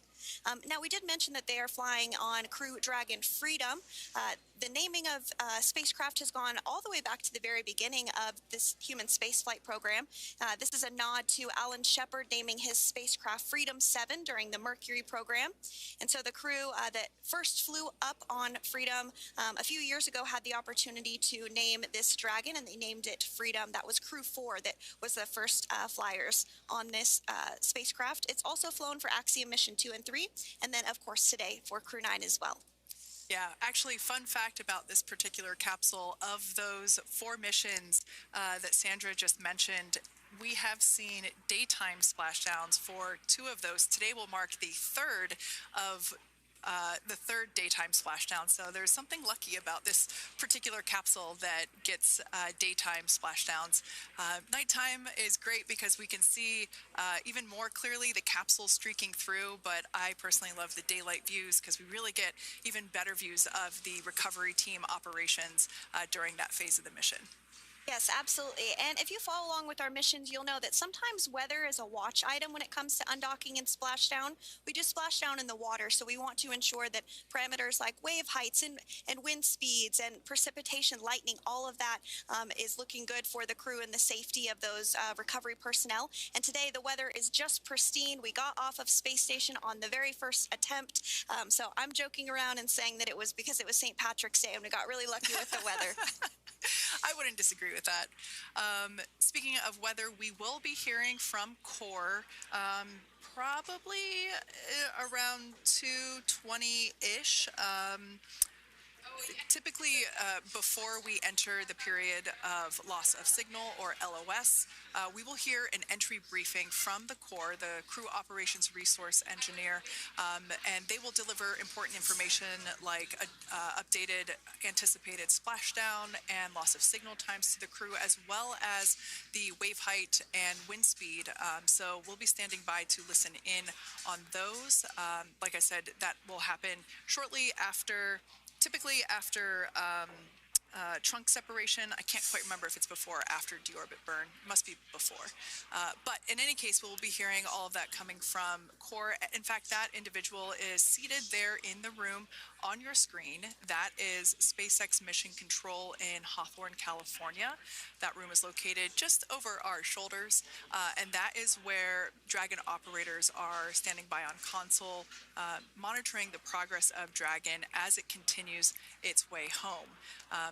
It's been, at the point of splashdown, it'll be about 17 hours since Dragon undocked from the International Space Station. The team there in Mission Control, there are multiple teams, in fact, and they cycle through shifts to ensure that everybody gets the required rest and sleep periods, just like the astronauts on board.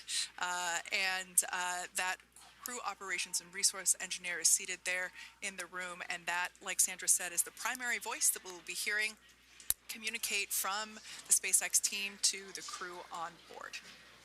That's right, and so it looks like we're about 3 minutes or so from the claw separation portion of today's flight. The claw is a portion on the spacecraft that holds the trunk to Dragon.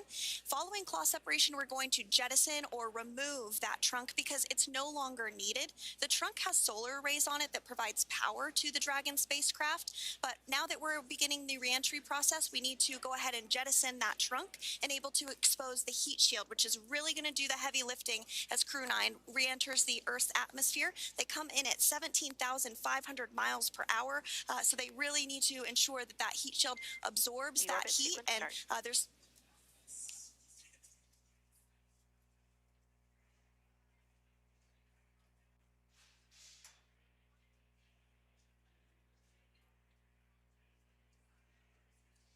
And so we did just get communications there that the deorbit sequence start has begun. So here in just a couple minutes from now, we expect to hear information or a call back about the claw separation having begun. And again, that kicks off that trunk separation portion that I was discussing to remove that, expose the heat shield, and then eventually we'll have the deorbit burn, and we'll continue to walk you through all of these milestones as we approach them ahead of our splashdown at 2:57 p.m. Pacific time this afternoon off the coast of Tallahassee, Florida. Yeah, we're very excited to bring the Crew 9 crew home. Sandra, we were talking about the trunk separation. That trunk is on a trajectory that will re-enter in the atmosphere and break up upon that re-entry. The heat shield itself is one of my favorite parts of the Dragon capsule. It is the workhorse of the re-entry phase. It will work to protect the Dragon capsule and the crew members on board during the re-entry phase as the temperatures outside of the capsule build up to, I believe, about 3,000 degrees Fahrenheit in excess of. And meanwhile, the interior of Dragon stays a very comfortable temperature. That heat shield does a lot of the work, and we'll see that plasma build up on the exterior of the capsule. As a result of the plasma that builds up, we will lose communications with the crew. This is known as loss of signal, or LOS. This is roughly a 10-minute period on average, even less than. I believe today it is probably about 6 or 7 minutes long. It kind of depends on the mission, and it happens for every Dragon capsule that re-enters the atmosphere. Due to that plasma buildup, we're not able to communicate or command the capsule, so we stand by while we wait to regain communication after we pass through that period of loss of signal and get what's known as AOS, or acquisition of signal. Continuing to stand by for claw separation, and then we'll look towards trunk separation. It'll be just about a minute or so after that. That happens pretty rapidly in succession. Some of our milestones will take a little bit longer throughout the day. For example, we will have a deorbit burn after that will take about 7.5 minutes and helps get Dragon set up in the right trajectory to splash down in the Gulf off the coast of Florida. So continuing to stand by for claw separation.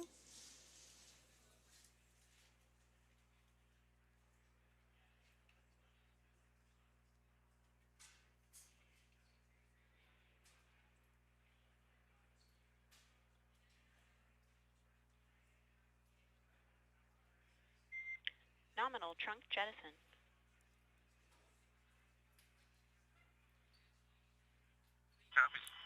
All right. Great news there.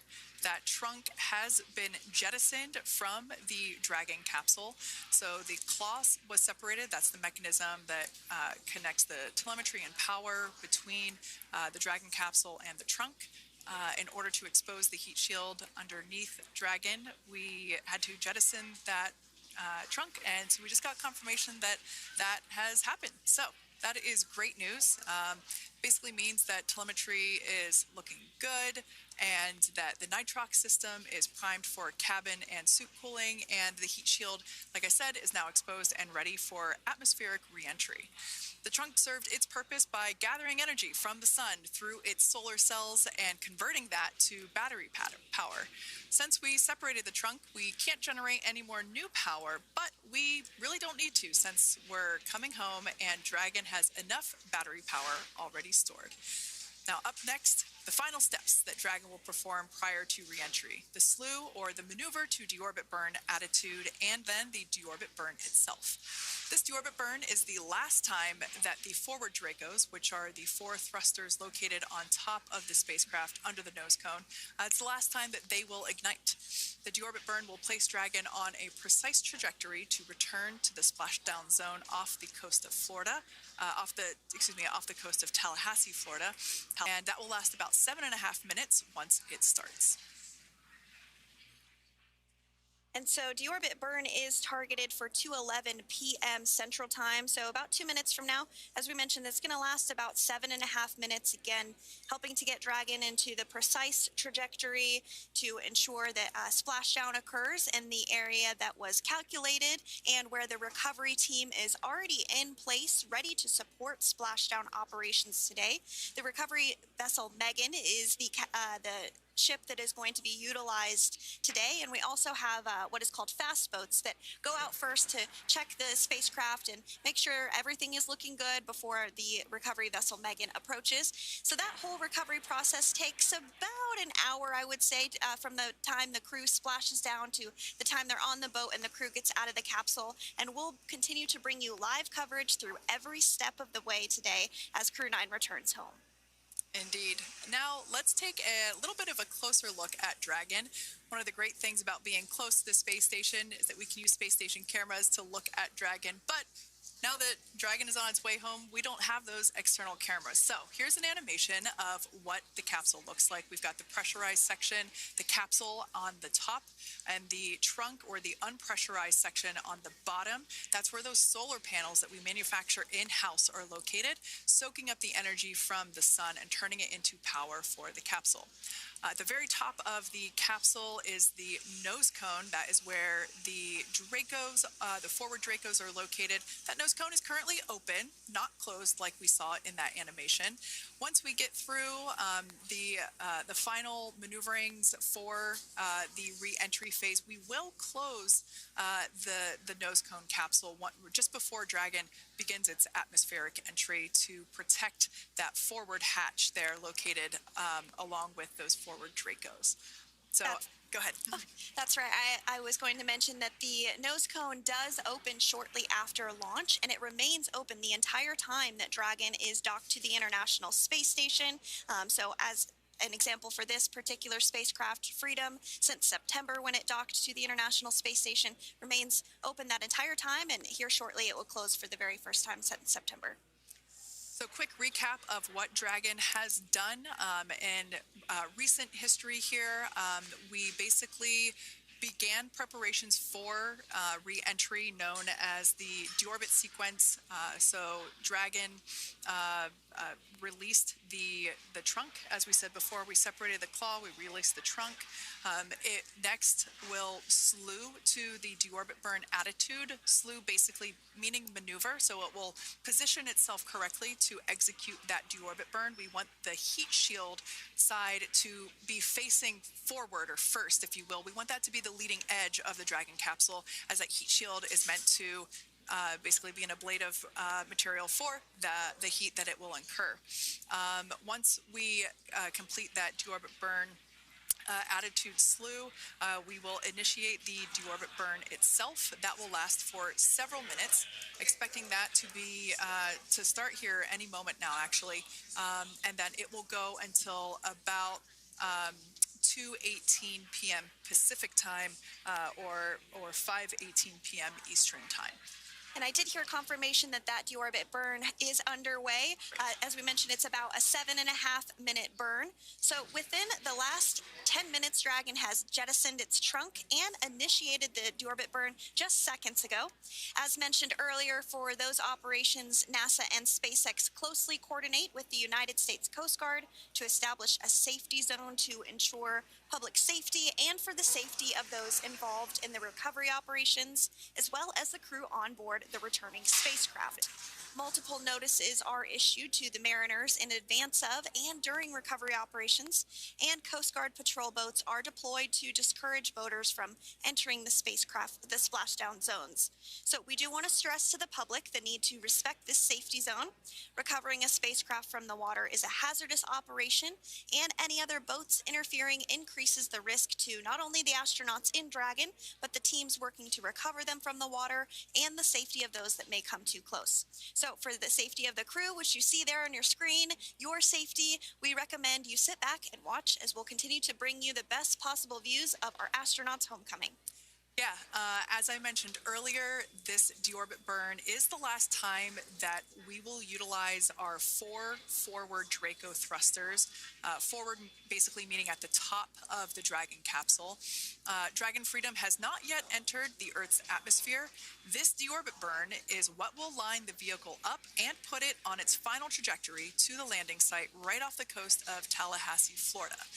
So basically, it is the last burn that the Dragon spacecraft executes and is what really locks it in for that precise landing.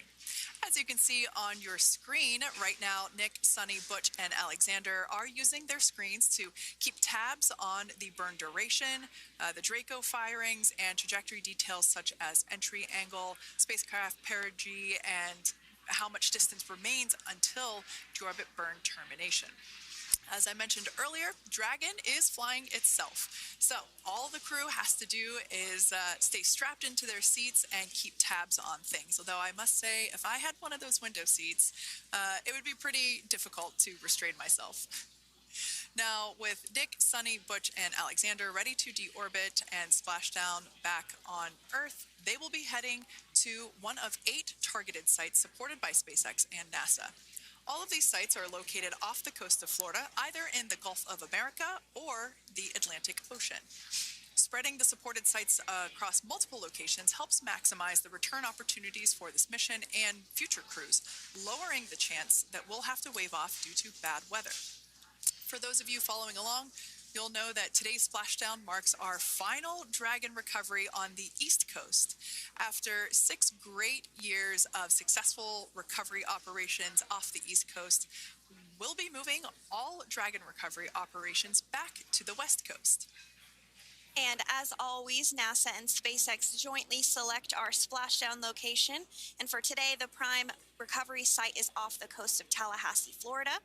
The selection process works with a lot of different variables, including the space station's orbital trajectory or path that it follows, what landing sites are available and have favorable weather, how much free flight capability Dragon has for the trip home, and the sleep schedules for the returning crew members, as well as, of course, the big one, the weather. We'll start with calculating daily return options based off of the space station's current orbit and Dragon's capabilities to maneuver and line up for re-entry. The time from undock to landing at the primary site can vary from less than 6 hours to more than 39. Getting home the quickest comes with some obvious benefits, but we always have to make sure the crew is properly rested for dynamic operations, preventing us from scheduling 20-plus hour days for them. Of course. Trajectory and ballistic experts provide the daily opportunities that would line up Dragon with the 7 landing zones and split them into what we call ascending and descending opportunities. Dragon uses its Draco thrusters after leaving station to execute a series of altitude-lowering maneuvers and to line up with the selected primary site. It can also change to different alternative sites while in a free flight if sudden weather moves in that we may need to avoid. So, as we mentioned, weather is something we're constantly looking at, making the final call to proceed about 2.5 hours before the crew undocks. So, for the Crew 9 return, we looked at a number of weather items. Some of the obvious ones are no rain or a chance of lightning in the recovery zone, both for the safety of the crew inside Dragon and the recovery teams in the water. And we're also looking for wind speeds to be less than 15 feet per second, or about 10 miles per hour, and relatively calm seas so that we can safely execute recovery operations, which includes landing a helicopter on the recovery ship to fly Nick, Sunny, Butch, and Alexander back to Florida. Once Dragon began flying today, we had a number of additional checkpoints to either proceed towards the primary site, head to the alternate, or select a new zone based on real-time weather data. These checks happened all the way up until we were in the final hours before the deorbit burn, which has just about a minute or so left in it. And this is the last burn in the trip home that commits Dragon to re-entering the Earth's atmosphere. Now, we are currently waiting to conclude the deorbit burn. We've got less than a minute until that finishes. We will expect to hear a call out for nominal burn, which will confirm completion of that deorbit burn for Dragon Freedom. We can see images there from the touchscreen display panels that the crew utilizes in flight. We can see the visualization of exactly which one of the four forward Draco thrusters are firing. That's why you have kind of like a strobe effect there.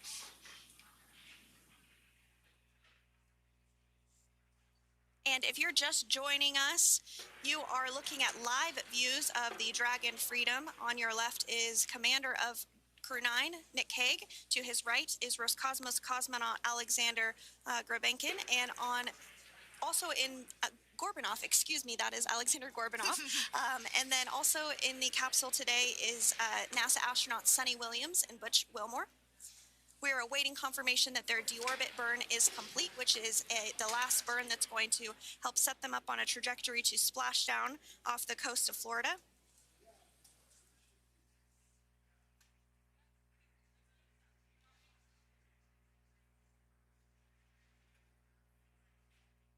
All right, excellent news there. We heard the words we were looking for, nominal burn. So that means that that deorbit burn was successful and nominal, meaning as expected. And we're now beginning to close the nose cone in preparation for atmospheric reentry. So in the background, Dragon is currently inhibiting those forward bulkhead Draco thrusters that we just used to complete the deorbit burn, ensuring it's safe to latch the nose cone shut for re-entry.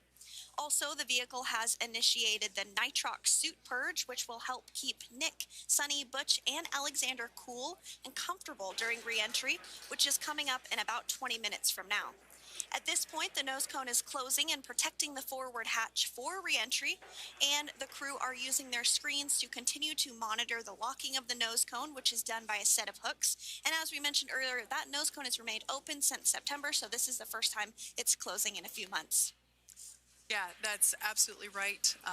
Now, we will be expecting, as I mentioned before, an entry brief from SpaceX Core. Again, that's the crew operations resource engineer who is seated in that room that you see there on your screen. That entry brief will provide updated times for anticipated splashdown as well as the loss of signal or period of LOS. And that briefing will also give us information such as wind speed and wave height at the expected splashdown location. But all in all, everything has been great today. All events have been executed on time as expected, and we are looking forward to a splashdown of the Crew 9 crew at about 5:57 p.m. Eastern Time or 2:57 p.m. Pacific Time. Between now and then, things are going to start moving quite quickly. In fact, if anything, this will have seemed like the slower part of the reentry phase. We're going to go through, like I said, that period of loss of signal or LOS. That period is a few minutes long where we are unable to communicate or command the capsule due to the plasma that builds up on the exterior of the capsule. That period, like I said, lasts for a couple minutes. You will start to hear SpaceX Core hail the Crew 9 crew a little bit earlier than expected because we, in the past, have actually regained communications a couple minutes earlier than initially anticipated. So we'll go through that period of loss of signal, that entry period, that specifically when when the Dragon spacecraft is re-entering through the atmosphere, approximately at about 18,000 feet when the capsule is traveling at 350 miles per hour. We will see our first views of parachutes for the day. It's one of my favorite moments of return sequences is when we get to see the drogue parachutes. We'll see the drogues come out. Those drogues will help slow the vehicle down to about 119 miles per hour, and then that is when the main parachutes will come out from the Dragon spacecraft, and then ultimately end in Splashdown. And we are hearing confirmation that the nose cone is closed and everything was nominal or as expected with that closure. So as we begin the second half of entry, Dragon is now beginning to inject cooled nitrox into the air being delivered to the spacesuits worn by Nick, Sunny, Butch, and Alexander. Again, this is what will allow the crew to remain comfortable while external temperatures reach 3,500 degrees Fahrenheit as they re-enter the Earth's atmosphere. So the heat shield is pointing forward, leading Dragon to the landing site. Yeah. Now, speaking of the heat shield, Dragon's primary heat shield is comprised of PICA 3.0, which stands for Phenolic Impregnated Carbon Ablator. The first-gen PICA was initially developed by NASA for studying and sampling comets within our solar system. SpaceX partnered with NASA to develop PICA X, which was the second-generation product used on all Dragon 1 cargo resupply service missions that resupplied the International Space Station on 20 missions. PICA 3.0 was developed specifically for use on Dragon 2 crew and cargo with enhanced structural and thermal capabilities that allowed the heat shield to be even more effective in the way that it utilized the ability to make that heat ablevate as it goes through the Earth's atmosphere.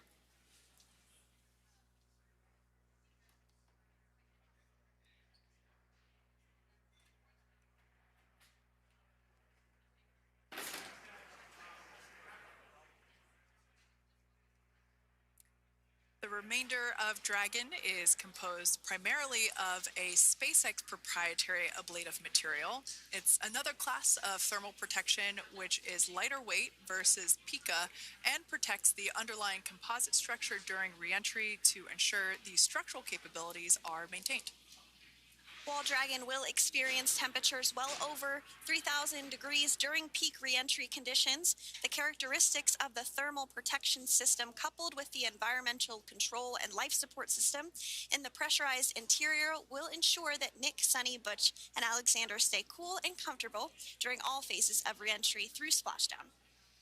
Now, if you've just recently joined us, we hope to regain views of our crew members inside Dragon Freedom, but we don't have those available at the moment due to ground station coverage. So we will bring those back to you as soon as we can. Now, after Dragon Freedom has re-entered the Earth's atmosphere, a series of parachutes will deploy to slow the crew's descent. First will be the 2 drogue parachutes, followed by the 4 main parachutes, and those will guide Dragon to its first contact with Earth since it launched back in September. Dragon will automatically deploy these parachutes when different pressure and positioning sensors on the spacecraft detect that they're at the right speed and altitude. Vehicle velocity at drogue deploy is approximately 350 miles per hour, and they deploy at about 18,000 feet. Now, when the vehicle velocity at main deploy is approximately 119 miles per hour, and they deploy at about 6,500 feet. When Dragon splashes down in the water, the vehicle velocity will be about 16 miles per hour, so you can really see how those parachutes help to slow down the crew inside the capsule. The highest G-load the crew is expected to experience today is about 3 to 5 Gs.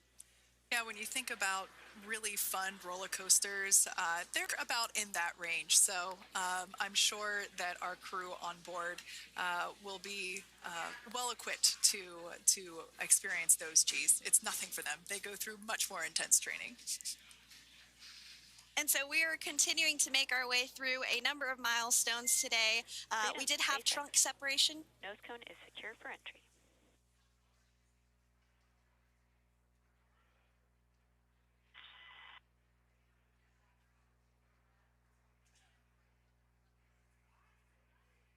All right, great news there. That tells us that the final physical configuration change for Dragon is complete. We have closed that nose cone. This is the last physical change that Dragon undergoes prior to re-entering the Earth's atmosphere.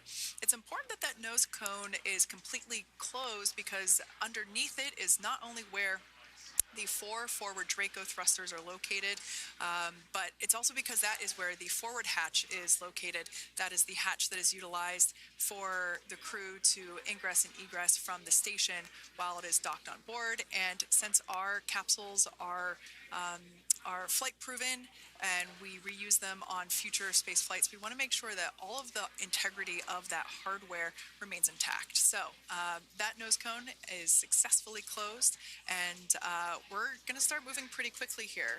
As I mentioned before, we'll go through loss of signal. We'll get that signal back several minutes later, and then we'll see the parachute action. Yep, and then that's all ahead of Splashdown off the coast of Florida. We're targeting Tallahassee as our splashdown zone today at 2:57 p.m. Pacific time this afternoon. Now, you did mention the call to the crew. They'll do some additional calculations following that burn and potentially let us know if that splashdown time has changed at all. But right now, we are continuing to target 2:57 p.m. And you can see there on your screen a path of where Dragon will be re-entering today. So if you are in the southern tip of Mexico, you might have the opportunity to see Dragon. Because it's a daytime splashdown, you probably won't have too great of views, but potentially you'll have the opportunity to get a glimpse of it there. Once again, Dragon operators, they're monitoring the progress of Dragon through this re-entry phase. That is SpaceX Mission Control, located here in Hawthorne, California. That is also where the crew operations and resource engineer is seated.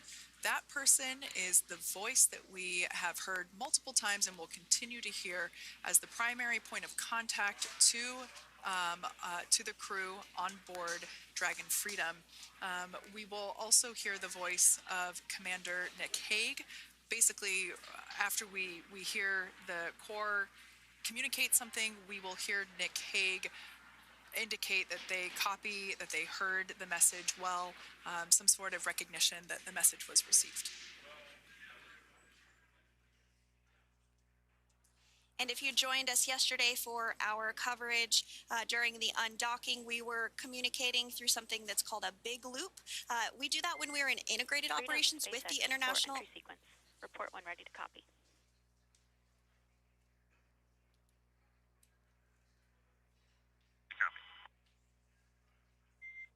All right, I've got some updated times for you. Our comm blackout start time is 2144.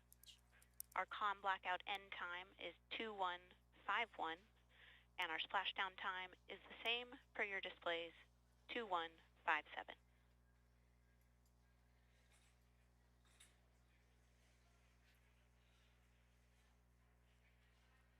Okay.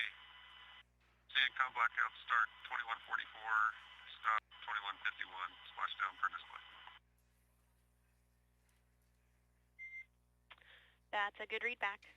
And with that, please report when tablets are secured behind the elastic bands, restraints are tight, and visors are down.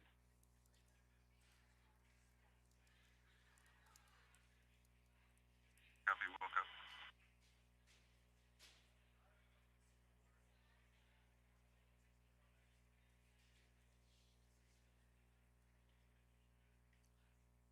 And with that communication from the Corps or Crew Operations Resource Engineer here in Hawthorne to Commander Nick Hague of Crew Dragon Freedom, we did hear that the loss of signal period is still at 2:44 p.m. Pacific, but we had a 1-minute adjustment to the acquisition of signal. That's going to now be at 2:51 p.m. Pacific time. However, our splashdown time remains the same at 2:57 p.m. Pacific time this afternoon off the coast of Tallahassee, Florida. So all good news there as Dragon continues to make its way home with the Crew 9 crew. as we've mentioned before, we are splashing down on the Gulf Coast. We have ability to splash down on either side of Florida, but the location site just outside of Tallahassee, Florida is the site that was selected today due to best recovery conditions. And as Sandra mentioned before, weather is always a watch item, but everything is looking great for that particular recovery location. So I'm sure once we start getting views from the recovery vessel, I have a feeling it's going to be a pretty beautiful afternoon. And we did mention that, of course, this is a daylight splashdown, so we should be getting some great views. We do have a couple of spacecraft called the WB-57, which are high-altitude planes that NASA utilizes during splashdown operations. Those are en route and going to be tracking the capsule as it makes its way through the atmosphere and should be providing some good views for us. Kate and I were just chatting about how we haven't had a daytime splashdown in a little while, so we're looking forward to the views along with you. Yeah. Nighttime views are also great because we can see that capsule streaking through the night sky quite brightly. So like Sandra, you said earlier, daylight will be a little bit less bright, but we will definitely be able to see the SpaceX recovery team operations much clearer. I could also imagine it's probably a little bit easier for the team themselves to do their work in daytime than at nighttime. We'll see them rush in really quickly with a couple of fast boats as they begin the initial safety checks and sweeps of the Dragon capsule, while also retrieving the parachutes from the surface of the ocean. The recovery vessel, the main recovery vessel, will continue to make its way closer to the Dragon capsule. It is stationed a couple miles away from the actual recovery location, the splashdown location, for obvious safety purposes. So it takes a little while for that vessel to make its way over, but once it's closer, we'll have even better views of those recovery operations. And you may be wondering why sometimes we splash down in the daytime versus the nighttime. And believe me, we would all love for these operations to happen during regular daytime working hours. But unfortunately, orbital mechanics just doesn't quite work out that way. So it has to deal with the location of the International Space Station, as well as where the splashdown zone is on Earth and that trajectory, as well as the phasing. So as we mentioned earlier, sometimes we have phasing as short as 6 hours, sometimes in excess of 30 plus hours. It just depends on where the targeted area is that the capsule is going to splash down. So today's phasing has been 17 hours since undocking occurred at 10:05 p.m. Pacific yesterday evening for us here in Hawthorne. Early wee hours for folks on the East Coast and other areas of the United States. Yeah, but regardless of whether it's daytime or nighttime, the SpaceX recovery team has trained and practiced and rehearsed for it all. So regardless of daylight, they are really efficient with those operations. And but like you said, Sandra, it has been a minute since we have seen a daytime splashdown on a NASA SpaceX Crew mission. The last daytime recovery was on Crew 4, which was the debut flight for the capsule flying today, the spacecraft known as Dragon Freedom. And so yeah, kind of a fun fact there in terms of the timing of that daylight splashdowns. Once again, standing by for more communication with the crew. The next event that we have coming up is the start of that period known as loss of signal. That is the period still expected at 2:44 p.m. Pacific time. This lasts for several minutes while the capsule is making its way through the Earth's atmosphere, the heat shield located at the bottom of the capsule, really doing all the work at that point in time in terms of using the atmosphere to slow the capsule down from its orbital speeds of 17,500 miles per hour. Secure, restraints are tightened, visors down. Figure for entry. Freedom, I copied. Tablets are secured, restraints are tight, and visors down.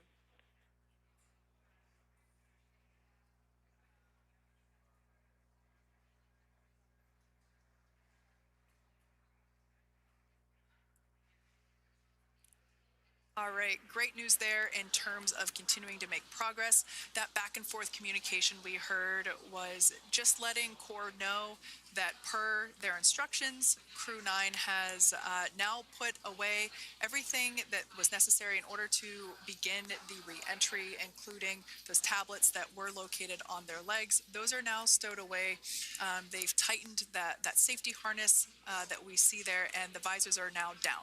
So with all that being said, let's take a minute to meet our returning crew. U.S. Space Force Colonel Nick Hague is your Crew 9 commander. He was selected by NASA as an astronaut in 2013. This was his second spaceflight to the International Space Station and third launch overall. He spent 171 days in space with Crew 9 and has a career total of 374 days in space. During his mission, he completed a spacewalk with astronaut Sunny Williams. That was his fourth spacewalk, earning him a career total of 25 hours, 56 minutes of spacewalking time. Before Crew 9, Hague previously served as a crew member of Expedition 59 and 60 back in 2019. He flew with Alexei Ovchinin and NASA's Christina Cook. So this is his second time sharing the space station with Ovchinin.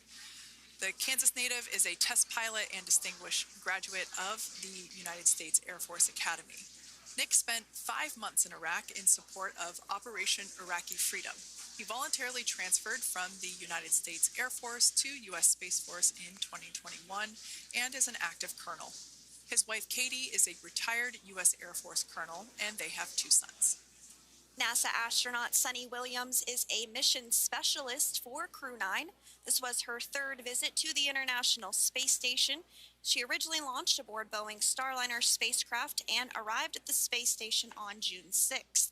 Following the agency's decision to return Starliner uncrewed, she became an Expedition 71 and 72 crew member, where she logged 286 days in space on this mission. But Sunny has a total of 608 days in space, the second most time in space by a U.S. astronaut. Until predicted calm blackout. We'll see you on the other side at 21:51.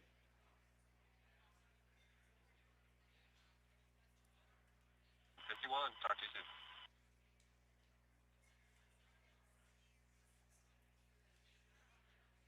And with that call out from the Crew Operations Resource Engineer to Commander Nick Hague, letting them know that everything is looking good ahead of the loss of signal period. We will see the crew on the other side of the loss of signal period at 2:51 p.m. Pacific time this afternoon. Continuing on about Sunny Williams, who has a total of 608 days in space, the second most time in space by a U.S. astronaut. Former NASA astronaut Peggy Whitson actually ranks first for the U.S. with 675 days in space. Sunny conducted 2 spacewalks and has completed 9 over the course of her career for a total of 62 hours, 6 minutes of spacewalking time. She ranks 4th on the list of cumulative time spacewalking by a female astronaut, and she has flown on 4 different spacecraft types, including the Space Shuttle, Soyuz, Starliner, and now Dragon. Previously, she served on Expedition 14 and 15 in 2006 and 2007, and again with Expedition 32 and 33 in 2012. She's a retired U.S. Navy captain and is a proud graduate of the U.S. Naval Academy and was the first astronaut to run a marathon in space. Pretty awesome stuff. Now, NASA astronaut Butch Wilmore is also serving as a mission specialist today. This is his 3rd spaceflight and, just like Sunny, logged 286 days in space. He conducted 1 spacewalk and completed 5 over the course of his career, earning him a total spacewalking time of 21 hours and 2 minutes. He's flown on 4 different spacecraft types throughout his career: the Space Shuttle, Soyuz, Starliner, and now Dragon.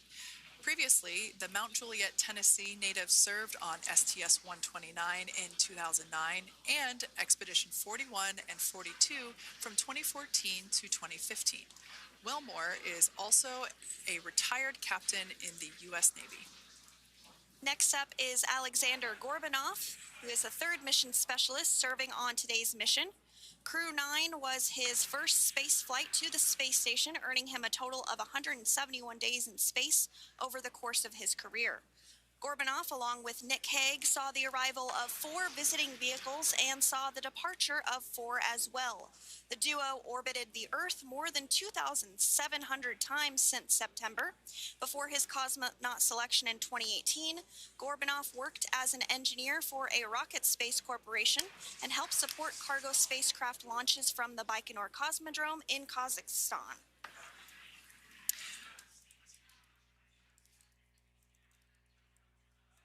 So if you are just joining us, we are continuing to bring you live coverage of Crew 9's return to Earth following their mission aboard the International Space Station, where they completed science and research investigations. We are targeting splashdown off the coast of Florida at 2:57 p.m. Pacific time. The next major milestone that we'll look ahead towards is what we call loss of signal, or LOS, when we won't have communications with the crew because they will be re-entering the Earth's atmosphere. And during this process, there is plasma that builds up around that heat shield, so we are not able to communicate with the crew, but we are anticipating to regain communications with the crew at a short time from now at 2:51 p.m. Pacific time today. As we said before, everything continues to look good for the return of the Crew 9 team. We are about to go into that period of loss of signal. Once we get views of the crew inside the capsule, once again, we will be sure to bring those to you. But that period of time is when plasma is building up on the exterior of the capsule, generating heat in excess of 3,500 degrees Fahrenheit. So we are unable to communicate or command the spacecraft at that time. And that includes, unfortunately, video feeds as well. So as soon as we get the views back inside Dragon, we will bring those to you. But until then, we are going to stand by and continue to monitor the progress of Dragon. Like Sandra just said, we are anticipating the blackout period to begin at 2:51 p.m. Pacific time, 5:51 p.m. Eastern time. This will last for several minutes. It's not super exact, even though we are predicting acquisition of signal, or AOS, to come back at 5:51 p.m. Eastern time. In the past, we have regained communication sometimes a little bit earlier than that, so we'll probably start to hear Core begin to hail Crew Dragon a minute or two prior to that anticipated acquisition of signal. But right now, Nick, Sunny, Butch, and Alexander are seated in their seats inside Dragon Freedom. Their visors are down, and they have put away or stored the tablets they had located on their upper leg to monitor Dragon's progress. Now they will be utilizing the touchscreen displays, where the current operation and future operations will be displayed as they are able to monitor Dragon's progress continually. As I said before, Dragon is autonomous, meaning it is flying itself. So the crew stands by and monitors, and those touchscreen displays are what will be allowing them to do so and prepare for events such as parachute deploy. And while on board the International Space Station, Nick, Sunny, Butch, and Alexander contributed to over 900 hours of science and research investigations, which is really the key purpose of the International Space Station. Now, the International Space Station is celebrating a major milestone this year, where they will be celebrating 25 years of continuous human presence in November. So if you're younger than 25 years, you've never known a day where there hasn't been a human living and working aboard the International Space Station, contributing to key science and research investigations that impact our lives here on Earth. There's research being done on Parkinson's, on osteoporosis, on cancer research, and a variety of other studies. Additionally, the microgravity laboratory provides a jumping off point for us as we venture back to the moon and onto Mars through longer duration space flights. One such example that the crew worked on during this mission was an alternative exercise device. In microgravity, the crew has to exercise for about 2 hours a day because they're not having the effects of gravity on their body. So to prevent bone and muscle loss, we counteract that with 2 hours of exercise per day. On board the International Space Station, they have 3 ways in which they can exercise. They have a bike, they have a treadmill, and they have a similar to a weightlifting machine that counteracts the microgravity environment. But a particular experiment that this crew tested out was a combination of all 3 of those in one smaller device, and this is really critical as we continue on to the moon, Mars, and beyond, because space is really important in spacecraft. So if we have something smaller that the crew might be able to utilize, that can potentially help us venture out even further into the solar system. So science is really the name of the game when it comes to the International Space Station. Some of the other science highlights that took place during this increment that are particularly interesting to me was we had the first wooden satellite that was deployed. This is a study to see if other materials might be more resourceful or renewable in space. So I'm really excited to see the results of that one as well. Additionally, we had a couple of spacewalks that took place to not only provide maintenance to the International Space Station, but also where we swabbed the outside of the space station near vents to see if any microbes that we all have microbes on us, to see if any of those could survive in the harsh environment of space, which again is very important for us to know and understand as we continue to the moon, Mars, and beyond. Very exciting stuff. Now, at this point, we have now entered the communications blackout period for the Dragon spacecraft. This lasts approximately 7 minutes due to plasma formation around the spacecraft itself. During this time, no vehicle telemetry is received by mission control or the recovery team, and no external commanding of the vehicle or voice communication is possible. But as a reminder, Dragon is designed to fly itself. During re-entry, the vehicle will be slowing down from orbital velocity, which is approximately 17,500 miles per hour. The top temperature that Dragon will experience upon re-entry is 3,500 degrees Fahrenheit. This blackout period, as I said before, we expect it to last about 7 minutes today, concluding at 5:51 p.m. Eastern Time or 2:51 p.m. Pacific Time. We, right there, have our first view of Dragon Freedom coming home to Earth. And that view is from the WB-57, which is one of NASA's high-altitude planes that is tracking. Now, because of the way that this camera is configured, it does look like it is dark, but it is indeed daytime, and you're beginning to see that plasma trail as Dragon re-enters the Earth's atmosphere. All of that is expected. We are anticipating an acquisition of signal around 2:51 p.m. Pacific Time, so just minutes from now, and you may hear the core begin to hail out or call Dragon for communications and see if we can potentially get communications with them a little bit earlier. Following this, we'll have 2 events in rapid succession. We'll have the drogue parachutes deploy at 2:53 p.m. Pacific, followed by the mains just 1 minute later at 2:54 p.m. Pacific Time, ahead of a splashdown at 2:57 p.m. Pacific Time off the coast of Tallahassee, Florida.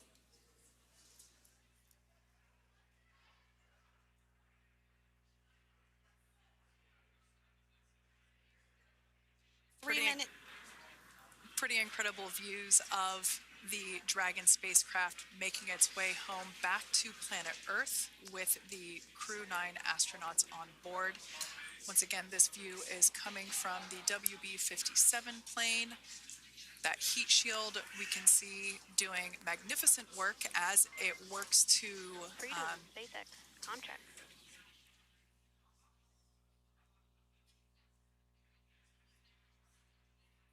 All right, we're going to start hearing the SpaceX Crew Operations Resource Engineer. 4.16, enjoying the ride. Copy that, Freedom.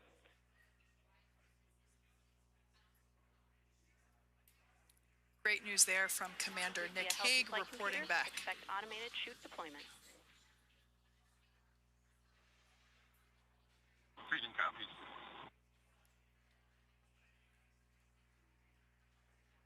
Like we said before, things moving very quickly as Dragon Freedom makes its way home.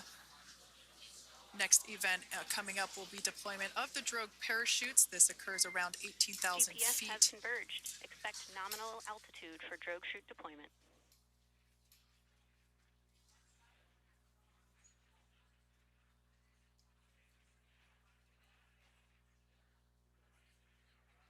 We're about 2 minutes away from deployment of those drogue parachutes. Now the heat shield is continuing to work to slow the vehicle down. That entry period, the Dragon spacecraft went from orbital velocity about 17,500 miles per hour down to about 350 miles per hour. So it really gives you a sense of why that plasma builds up on the exterior of the capsule, thanks to the heat shield and the work that it does. Those drogue parachutes will slow it down from 350 to about 119 miles per hour.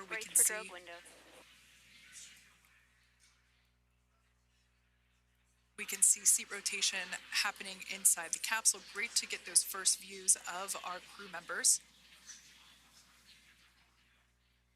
Once again, the capsules are going about 350 miles per hour when the drogues are deployed. Those drogue parachutes that we manufacture here in-house are going to slow the spacecraft down to 119 miles per hour. And that is when we will see the main parachutes deploy, and that occurs about 6,000 feet above the ocean's surface. And we are expecting drogue deployment at 2:53 p.m. Pacific, so we should see it any second now. And there you are getting a great view of Crew 9 inside Dragon Freedom as it returns back to Earth. We are awaiting the drogue deploys. This view coming from the WB-57 high altitude plane. And there you see it on your screen, drogue deployment. You can hear the crowd here.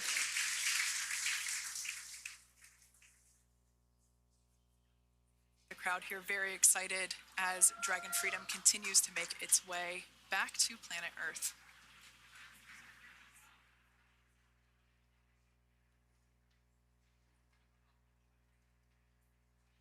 Next up, we'll stand by for the main deployment of the parachutes.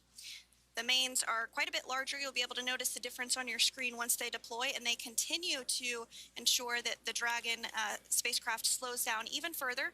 As we mentioned, Freedom will be traveling 16 miles per hour when it splashes down off the coast of Tallahassee, Florida, here at 2:57 p.m. Pacific time this afternoon. And there we go.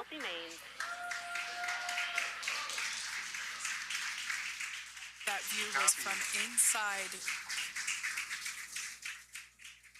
That view was from inside one of the buckets where the parachutes are located. So we see a great view there of the reefing on those parachutes. And as those main parachutes begin to inflate fully, 4 beautiful, healthy mains.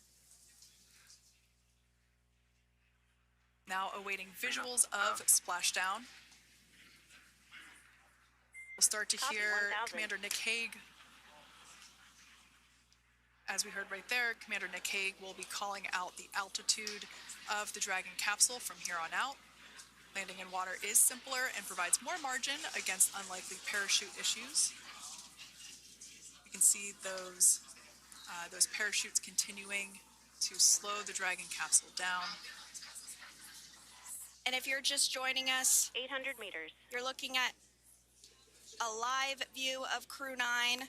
Just minutes away from splashing down off the coast of Tallahassee, Florida. Splashdown 2 minutes from now at 2:57 p.m. Pacific. We do have 4 healthy mains really doing the job there. Just breathtaking views of a calm, glass-like ocean off the coast of Tallahassee, Florida.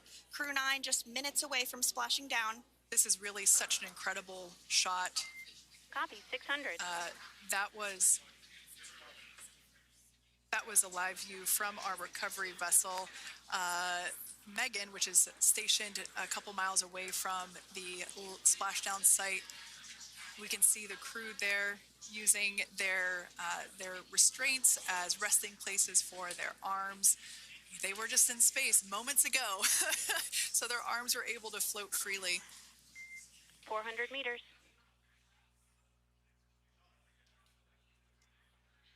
This is a gorgeous bluebird day here that we have for the splashdown of Crew 9.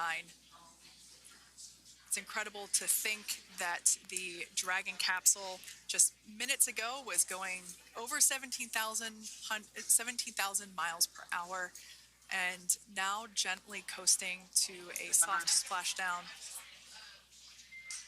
Copy, 200 meters. Brace for splashdown.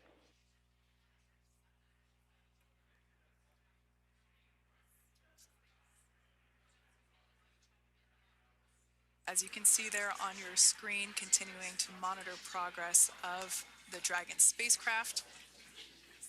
And we're going to stand by for splashdown located in the Gulf of America off the coast of Tallahassee, Florida.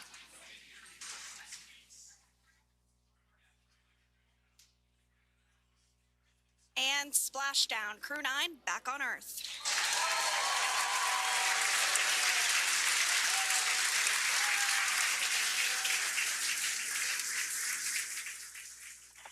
SpaceX Freedom, splashdown, main release. Copy, splashdown. We see main chutes cut. Nick, Alex, Butch, Sunny, on behalf of SpaceX, welcome home.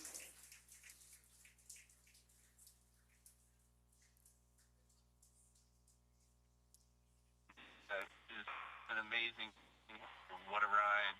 I see a capsule full of grins ear to ear.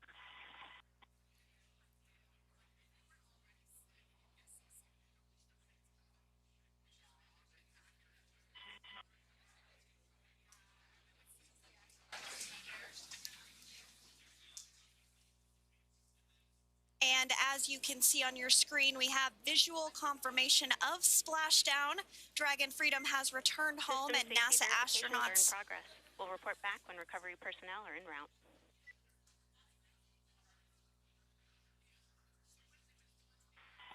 Understand, and we're section 2, 4.800 response. Look for your words from the kind of.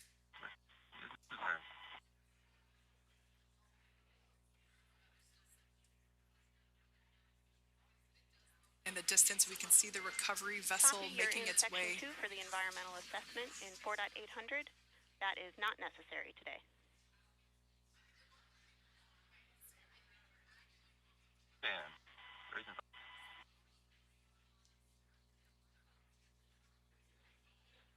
So we will continue to have communications between the Corps and Nick Hague, the commander of Crew Dragon Freedom, which just splashed down 2 minutes ago off the coast of Tallahassee, Florida.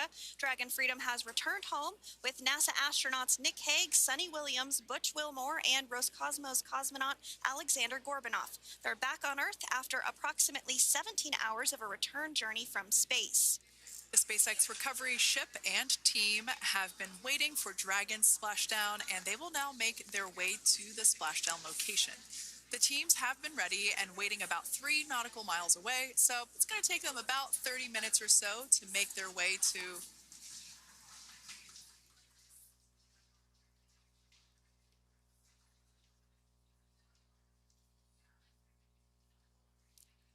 It's going to take about 30 minutes for the recovery team to make their way over to Nick, Sunny, Butch, and Alexander, who are still seated and secured inside that Dragon spacecraft there on your screen.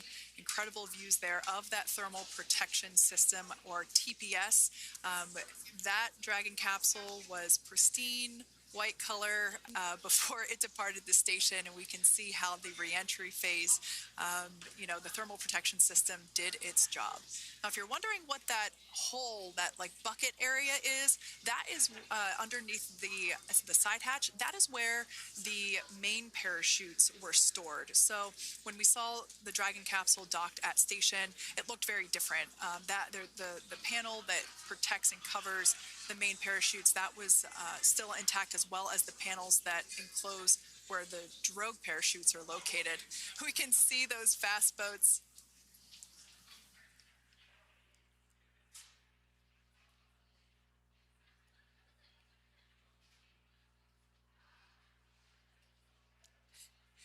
We can see those fast boats. We weren't kidding when we said they were fast. While it does take about 30 minutes for the main recovery vessel to make its way over to the capsule. These fast boats will be doing a couple of things simultaneously.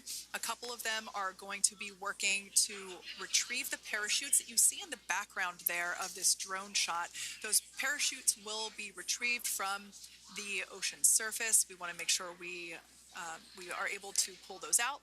The recovery vessel there closest to the spacecraft is going to be performing some safety checks. We can see there they're using an instrument that is basically working to detect if there are any hypergolic vapors or fumes that are still residing in and or around the Draco thruster nozzles or outlets. The hypergolic fuel, which is necessary for on-orbit burns to maneuver the spacecraft. Unfortunately, those hypergolics are unable to be breathed. They are toxic, and so this team here is doing those initial safety checks to make sure that it is safe for the rest of the recovery team to approach the spacecraft. They're also checking to make sure that any residuals from the pyros are safe and are not going to cause any issues. We can see the team working their way around the spacecraft to do these, basically these sniff tests on all of those Draco thrusters. And as we continue to await the recovery of our Dragon spacecraft with NASA astronauts Nick Hague, Sunny Williams, Butch Wilmore, and Roscosmos cosmonaut Alexander Gorbanov inside, Dragon has autonomously completed several steps to safe itself following splashdown. We are continuing to see Dragon in what is known as stable 1 configuration. That's kind of the ideal configuration following splashdown. It's upright, and the Dragon capsule is in the right configuration for it to be hoisted into the recovery vessel Megan, which you do see a little ways off in your screen approaching. Dragon will continue to remain live on air with you through that recovery process, all the way through the point where the crew is extracted from the Dragon spacecraft. Now, if you are just joining us, the mission has gone smoothly so far. Dragon successfully splashed down off the coast of Tallahassee, Florida at 2:57 p.m. Pacific, 5:57 p.m. Eastern Time this afternoon.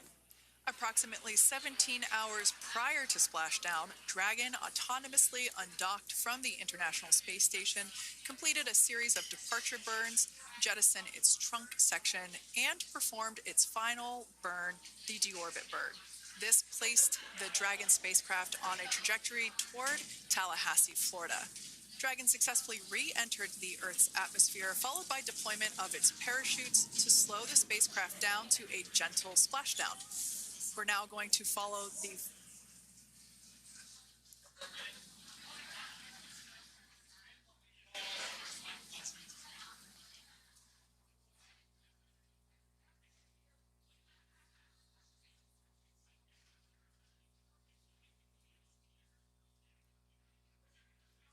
And so what we did just hear there was communications that those hypergol checks were complete. They didn't find any of that upon those checks, so we'll continue to move through the timeline. Next up is a process called rigging, which you see happening right now on your screen. This is when a SpaceX recovery personnel actually works to climb aboard the capsule and work through procedures ahead of lifting onto the nest of the recovery vessel Megan. We heard it's going to be about 25 minutes or so until that lift actually takes place.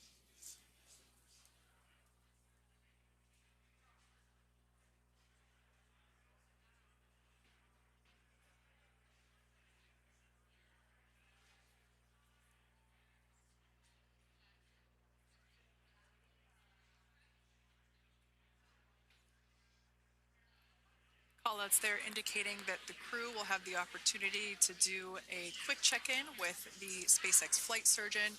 This is standard procedure for every Dragon spacecraft when it returns to Earth. It's just an initial check-in, make sure everybody is doing okay. They will also have another check-in with the flight surgeon once they are on board that recovery vessel that you see there in the background. We can now see that SpaceX recovery team member. They're on top of the Dragon spacecraft. They are going to be working to install plugs in the Draco thrusters to ensure that none of those, and to ensure that no more hypergolic fumes or vapors come out from the spacecraft. They'll also place harnessing around the spacecraft that are required in order to lift it out of the water. Go ahead, Sandra. Continuing to get some views of the recovery personnel, both the main recovery vessel Megan, as well as some of those fast boats that we've discussed previously. It looks like just a beautiful day there out off the coast of Tallahassee, Florida. Weather was pristine. We were able to get undocked from the International Space Station as expected at 10:05 p.m. Pacific time yesterday evening, and Crew Dragon has since completed steps ahead of its splashdown at 2:57 p.m. Pacific, and we're now stepping through procedures to get Dragon hoisted up onto the Megan recovery vessel and get the crew extracted out of the spacecraft. And you did see some of the parachutes that were near the spacecraft. Upon detection of landing, Dragon automatically releases those main parachutes to prevent wind from pulling the spacecraft. Dragon then automatically safes any pyrotechnics that may still be present on the vehicle and may automatically perform additional minor system reconfigurations. The astronauts will remain seated and in their suits at this point, but the onboard air conditioning keeps things temperature controlled inside the spacecraft so the crew remains comfortable, and the communication systems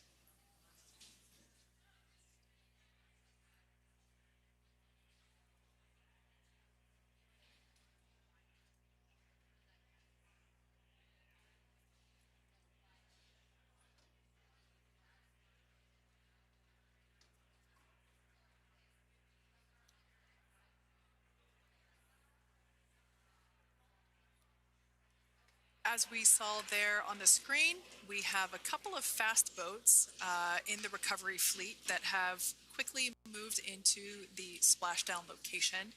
They are being followed by one of the main recovery vessels, which will move into position upwind of the spacecraft. The two fast boats have very specific roles.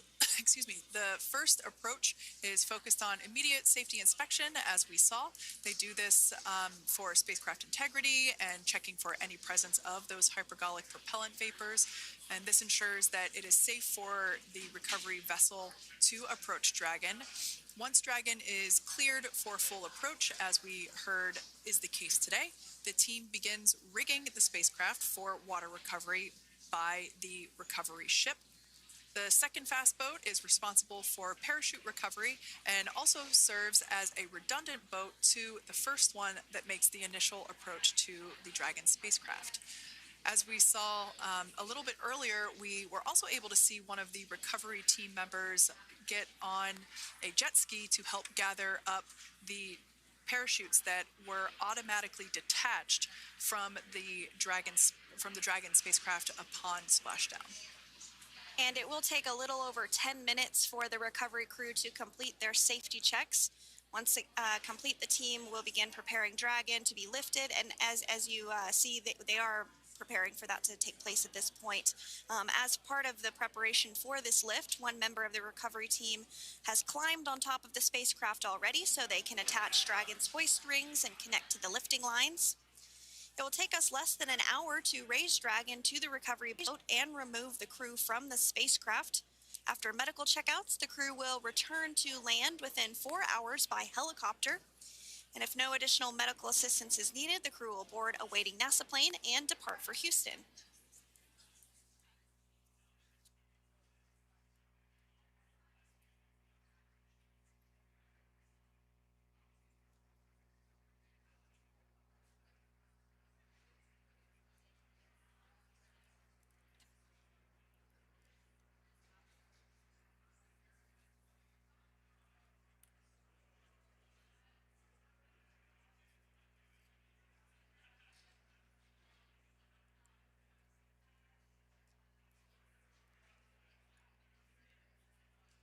And as we continue to await Dragon to be hoisted up onto the ship, we have a very special treat.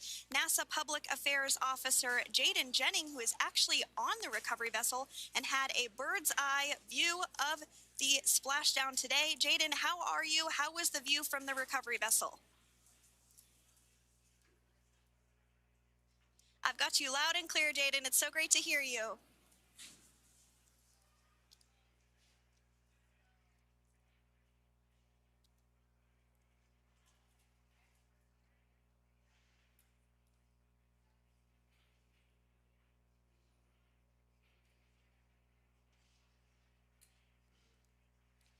Thanks so much, Jaden. We did just have some communications letting us know that we'll have about a 5-minute period where we won't be able to hear from the crew. So please go ahead, tell us, how was the view from the recovery vessel?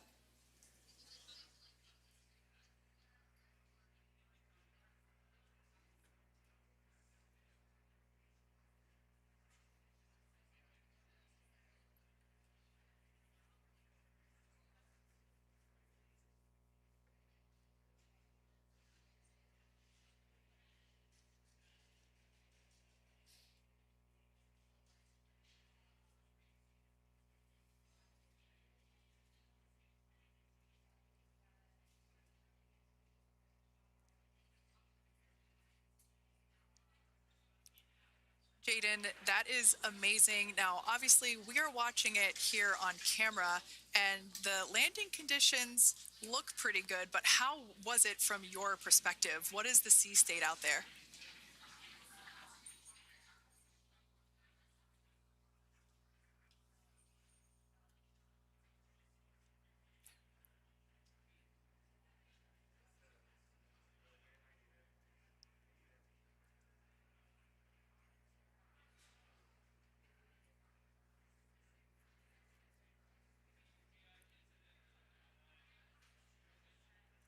Thanks so much, Jaden. It certainly looks like a beautiful day. Can you tell us a little bit about the journey of the recovery forces to get to this point?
That is such great news. I'm so glad that you're able there to experience it in person.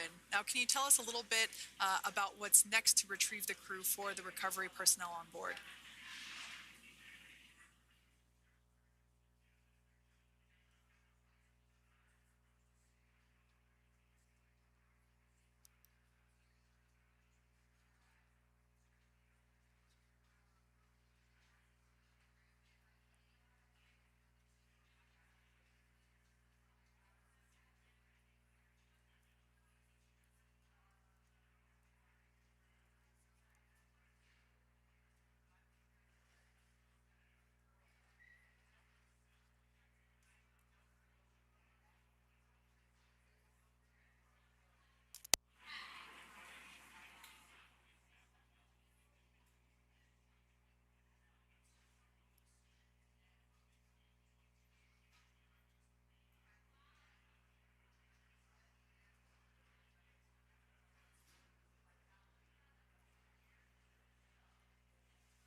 And Jaden, if you did just want to go ahead and let us know what is next to retrieve the crew, we are continuing to get some great views on our screen, but I know you have an even better view yourself.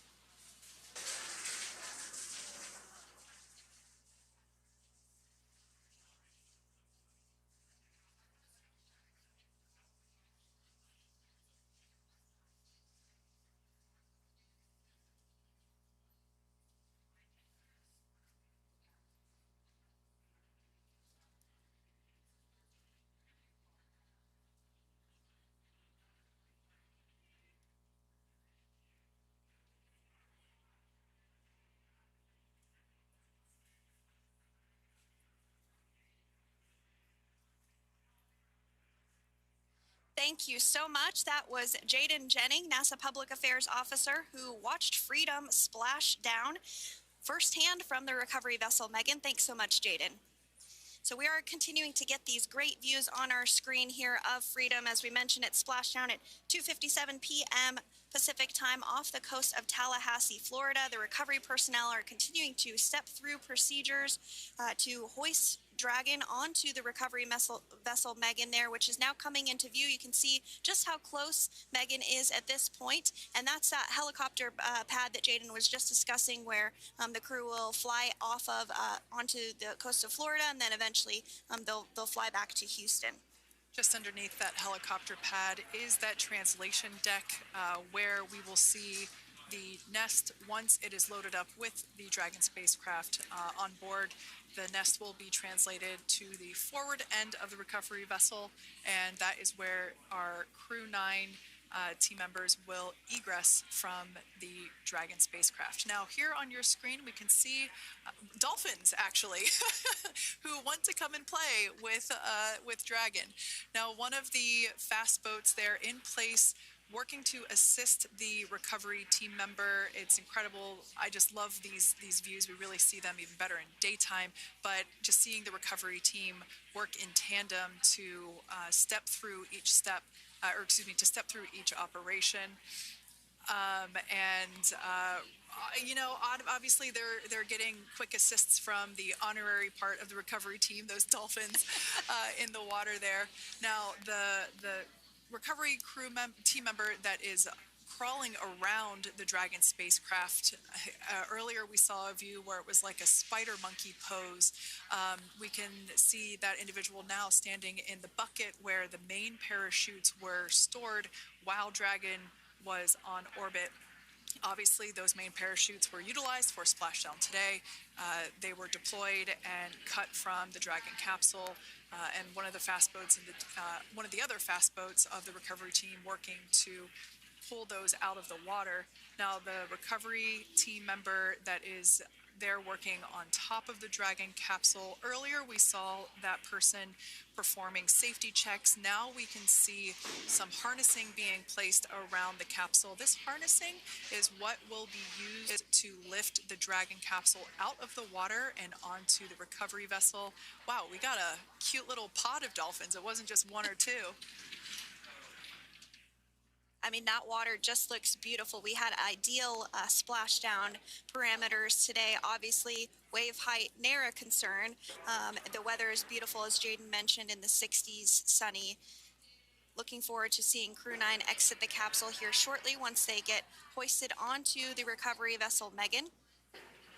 We can see that recovery vessel slowly but surely closing the distance there between, oh, dolphin cam back again. We can see that the Dragon capsule and the recovery vessel, that distance is closing. Again, this is just one more step as we continue to work recovery operations for Dragon Freedom, and we anticipate the lift of the Dragon capsule to occur here in just a few minutes. Now, once all of the rigging is on the capsule and it's hooked up to the recovery vessel, we will see the hydraulic arm, which is that kind of like bridge-like structure there at the aft end of the recovery vessel. We'll see that articulate backwards, and that's a good sign that we're getting even closer to pulling the capsule out of the water. It will then move forward, and the capsule will be placed inside of what you can see there is basically a basket. We call it the nest, Dragon nest, where that's where the capsule will be placed in order for it to be translated to the forward end of the vessel and for the astronauts to egress. And before that does take place, we'll have potentially views of the rigger go ahead and jump off of the spacecraft there. That typically occurs when the spacecraft is a little bit closer to the recovery vessel, and we usually get a really good view of that particular operation from one of the onboard cameras from the recovery vessel. That is an operation that I have a lot of respect and admiration for, that individual that does that.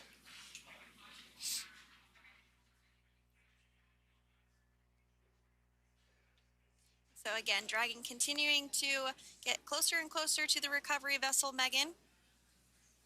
You see some of those ropes now coming into view as well. If you are just joining us, Crew 9 Splashdown off the coast of Tallahassee, Florida at 2:57 p.m. Pacific time with NASA astronauts Nick Hague, Butch Wilmore, Sunita Williams, and Roscosmos cosmonaut Alexander Gorbanov. They're now working through procedures to hoist this spacecraft up onto the recovery vessel Megan. We just saw that hydraulic arm get lowered into the lifting position.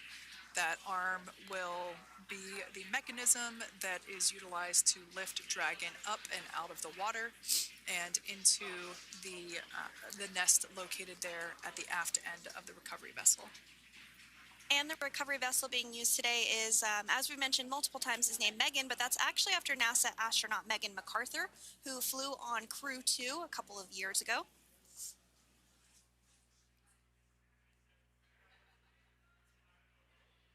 We're getting some views now from actually inside the boat. Yeah, you're exactly right. This view is straight down the recovery vessel. That platform that was closest to the camera, that is the egress platform.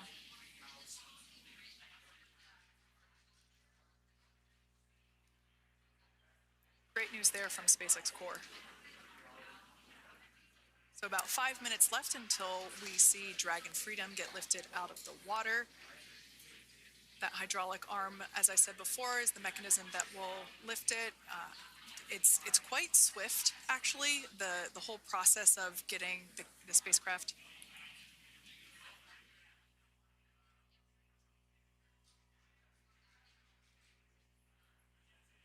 There it goes, Dragon Freedom being lifted out of the water and onto our recovery vessel, Megan.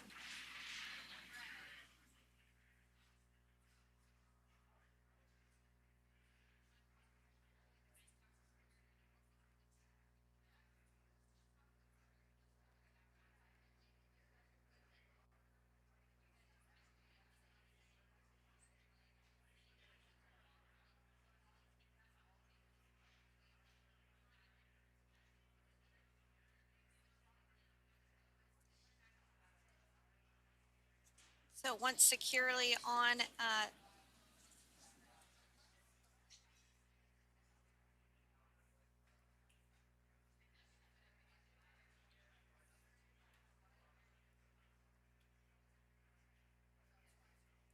Great news there, letting us know that Dragon Freedom has been successfully recovered from the water's surface. If you've just joined us, we had an on-time splashdown at 5:57 p.m. Eastern Time, and we can now see that the water recovery operations are continuing to progress. The nest where the Dragon spacecraft is located is going to get moved forward. This will happen after one of the recovery crew members does some checks, and we'll also see some hosing. Obviously, the spacecraft splashed down in salt water. Salt water is corrosive, and we want to try and rinse out as much of the salt water as possible to reduce that corrosion on the metallic structures. So we can see some guidance there being provided, really steering the spacecraft properly into the Dragon's nest. And it's been 30 minutes since Dragon splashed down, and as you can see there, the spacecraft is already on board the recovery vessel Megan. Things continuing to move very smoothly today throughout the entire operations from the deorbit burn up until this point as well.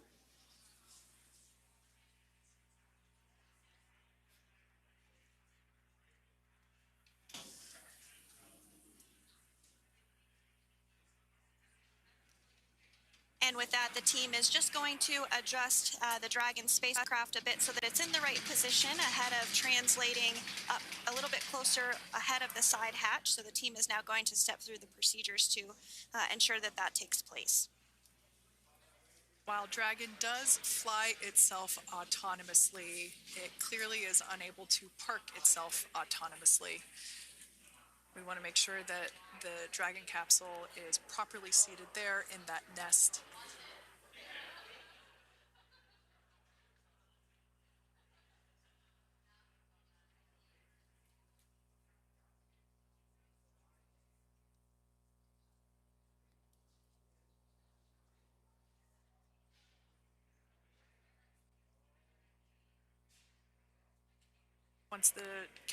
Once Dragon is fully seated in the nest, we'll probably see a bunch of that salt water come out from the bucket there located underneath the side hatch. See some salt water splash out. As I mentioned before, one of the recovery team members will begin hosing down the exterior of the spacecraft.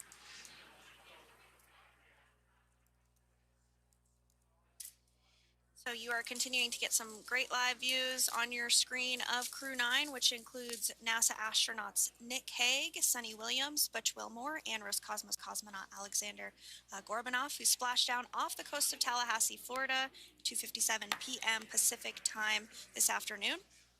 Now working to get that spacecraft situated in the nest. Just making some final adjustments and tweaks to ensure that it's nice and secure.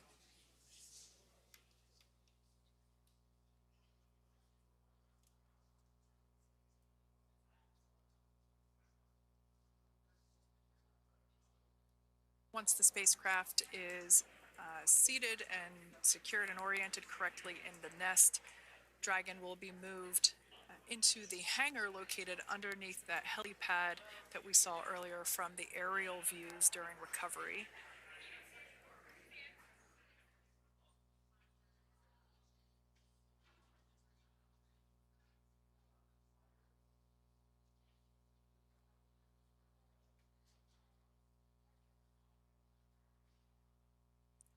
Call out there telling us that the recovery team is doing the second round of those hypergolic sweeps. This helps ensure that everyone, all the recovery team members that are located basically right where this camera is located on, towards the forward end of the recovery vessel, that they will all be safe once the spacecraft is translated forward.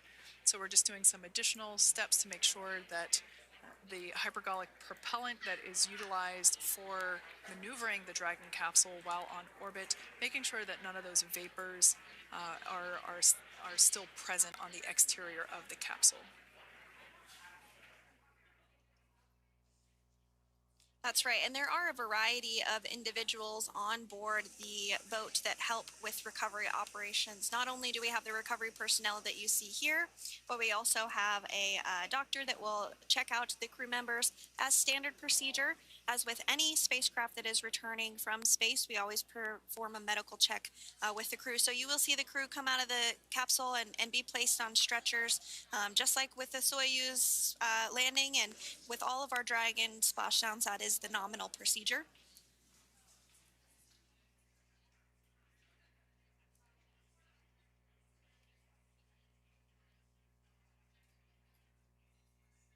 We'll stand by to see Dragon Freedom translate or scooch up a little bit closer to the camera angle that we're seeing right here. And then teams will step through procedures to get that side hatch opened. You see it right in the dead center of your screen there. It's kind of that rectangular shape. It has not been opened since Crew 9, which include Nick Hague and Alexander Gorbanov, launched back in September from the Kennedy Space Center in Florida. So that will be the very first time that hatch is opened. Once docked to the International Space Station, crew enter through the top hatch, which was where the nose cone is now closed. That's the hatch that they actually utilize to go ahead and get inside the International Space Station.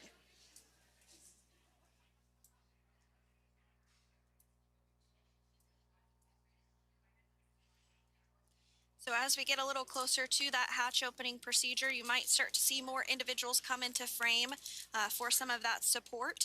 The ship has a maximum capacity of a little over 40 people on board, and it takes a variety of different roles, as we've discussed.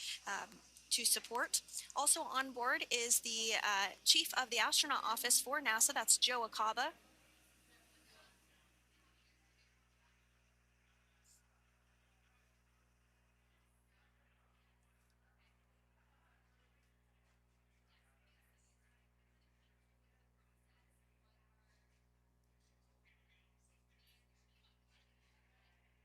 Now, while we are standing by for translation of the Dragon spacecraft to the platform there, the recovery platform that we see in the foreground, it is important to note that Nick, Sunny, Butch, and Alexander will be getting assistance from the recovery teams while exiting the spacecraft. This is the same process for any returning long-duration crew members.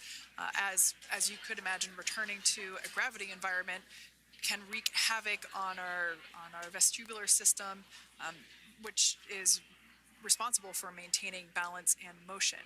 Of course, safety is our #1 priority with this operation, so we'll see the crew members helped out of the spacecraft one by one, and they will be assisted the few feet to the medical quarters aboard the boat. And on board Dragon are 3 veterans space flyers. That includes Nick Hague, the commander, as well as Butch Wilmore and Sunny Williams. Alexander Gorbanoff is completing his very first space flight on this mission, and he completed 171 days in space along with Nick Hague.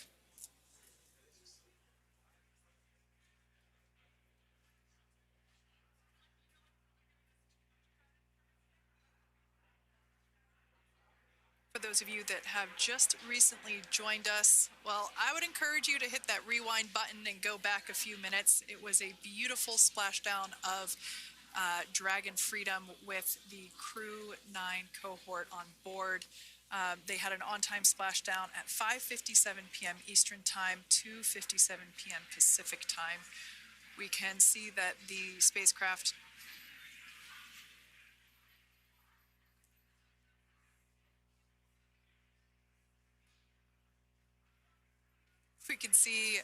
spacecraft was successfully recovered from the ocean surface and is now being washed with fresh water, as obviously they splashed down in salt water, so we're trying to rinse off as much of that salt water as possible, and we can see the spacecraft continuing to move closer and closer to that recovery deck.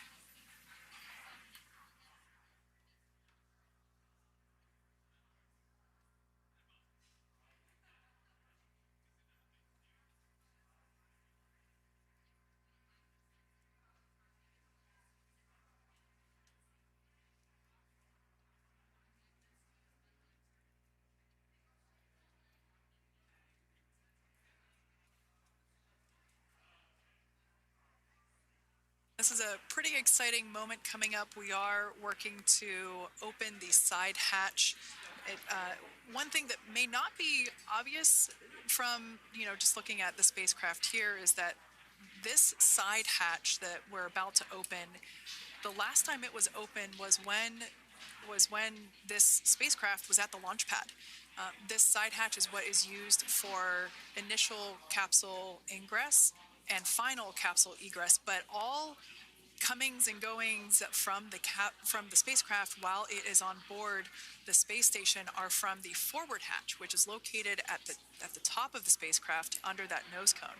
So this is a pretty exciting moment because it will be the crew's first breath of fresh air since boarding their ships at the start of their journeys last year. And the very first person that will have the opportunity to say hello to the crew once that hatch is open is a SpaceX medical recovery personnel representative. Then we'll see procedures take place to remove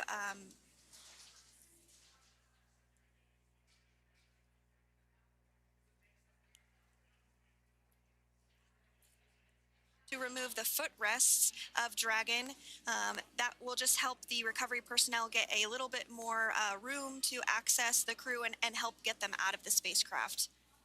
Yeah, you're absolutely right. Safety is, once again, top priority here, and removing those footrests from all 4 seats will be helpful as a recovery as a SpaceX recovery team member, will actually go into the capsule,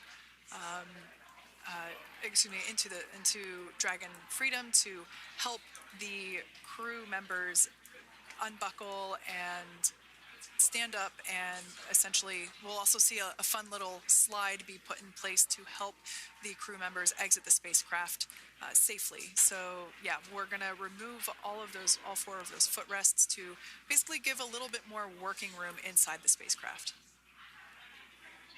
That's right, and we did hear the go for that hatch opening, so we're just a couple minutes away from being able to see that, and then we might be able to get the chance to see a couple of views inside of the Dragon and see the crew following their splashdown.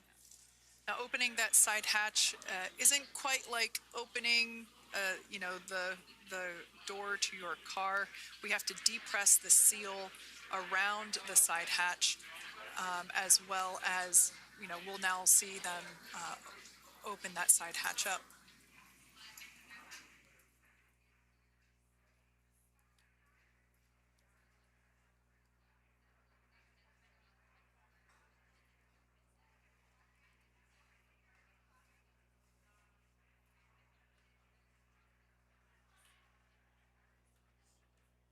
And there you have it. The side hatch is open for the first time since September.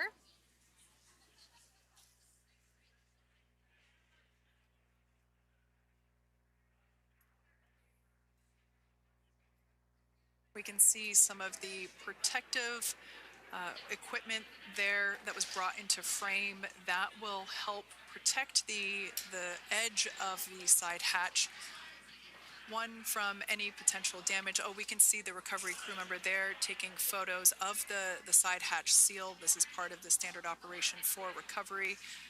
These photos will get saved into our procedure.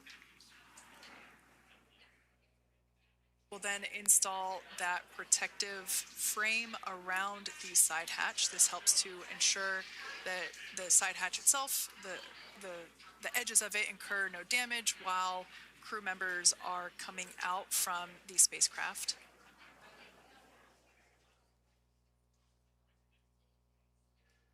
If you missed it, there was also a recovery team member that went inside. So there are now 5 people on board the Dragon spacecraft.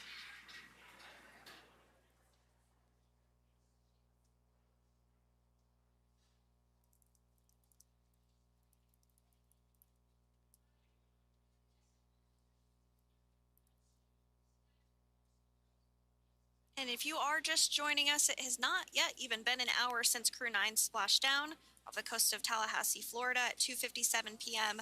Pacific time. The crew is now on board the recovery vessel Megan, and the hatch is open. The next major milestone that we'll see is when the crew will actually egress or exit the spacecraft. But before that, they'll continue to, the recovery personnel rather, will continue to install that protective area around the hatch and then remove the footrests. So we're a couple minutes away from seeing the crew egress, but not too long away.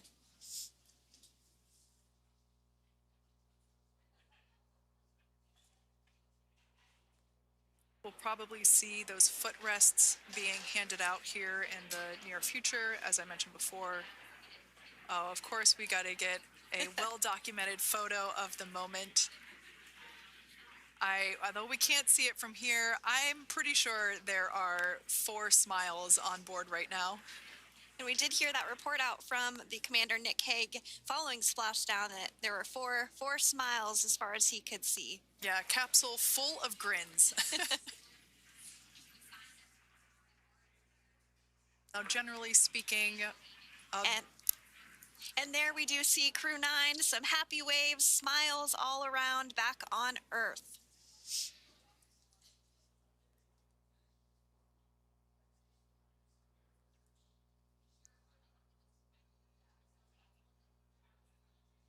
Generally speaking, we have the individuals in the 2 center seats of the spacecraft exit first. You might hear us refer to this as the exit process as egress. It's just another term for exiting the spacecraft. Generally speaking, we most of the time have the two center seats egress first, as it makes moving around inside the capsule a little bit easier.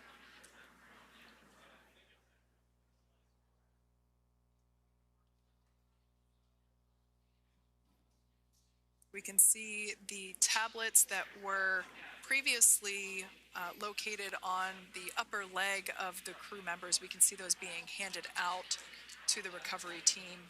Those were taken off prior to the entry phase, to spacecraft reentry. Those had to be stored and secured prior to dynamic operations.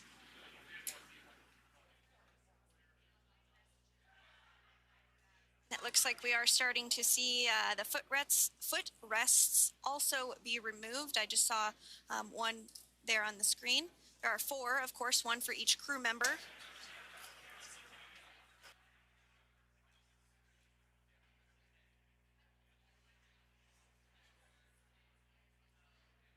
Those footrests are made out of carbon fiber and are actually sized appropriately for each crew member, as everybody has different measurements and different leg lengths. Same goes for the armrests and the bucket length of each seat. We size those appropriately for the crew members and to ensure their comfort and safety. I believe we just saw the little ramp that is used to help slide the crew members out from inside the spacecraft. And once the crew does exit Dragon Freedom, they will be placed on a stretcher to go to a medical bay for medical checkouts. This is standard procedure for all Dragon spacecraft flights that Splashdown crewed, as well as for our Soyuz spacecraft that land in Kazakhstan.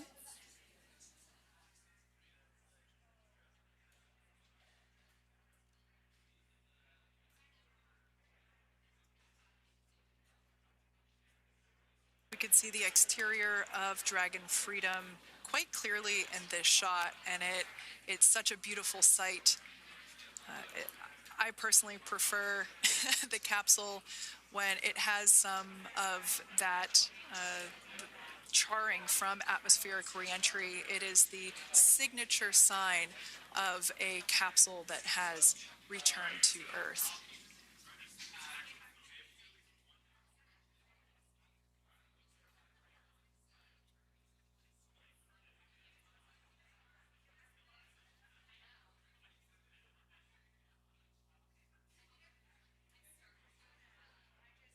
Continuing to stand by for our first crew member to egress or exit for Dragon Freedom following their splashdown at 2:57 p.m. Pacific time.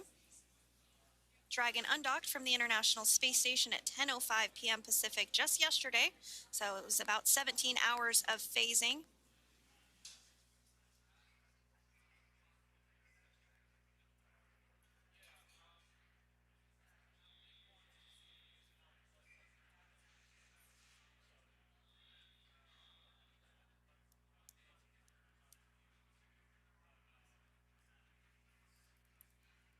And while on board the International Space Station, Crew 9 contributed to 900 hours of science, over 150 research experiments and investigations, making great use of the microgravity lab of the International Space Station, which celebrates 25 years of continuous human presence this November.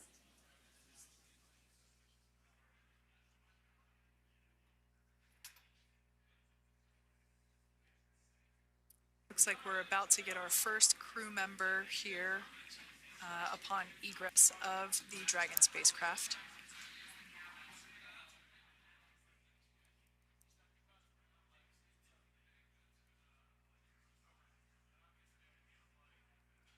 So we are standing by for that egress.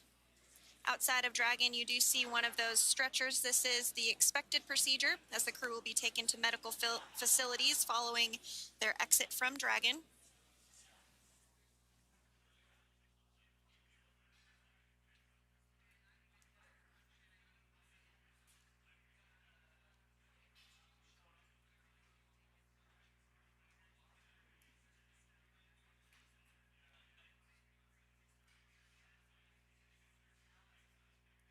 We can see folks on board clapping as our first crew member. And that is NASA astronaut Nick Hague, commander of Crew 9, now out of Crew Dragon Freedom. Some smiles, thumbs up, and a wave. Can't get any better than that. Yeah, that is one happy camper, that's for sure. As we said before, it is standard procedure for all of our long-duration crew members to receive assistance upon egressing from the spacecraft. We basically help them move off of the recovery deck and into the private medical quarters for their initial consultation with the SpaceX flight surgeon. So we'll see that take place for all 4 of our crew members today.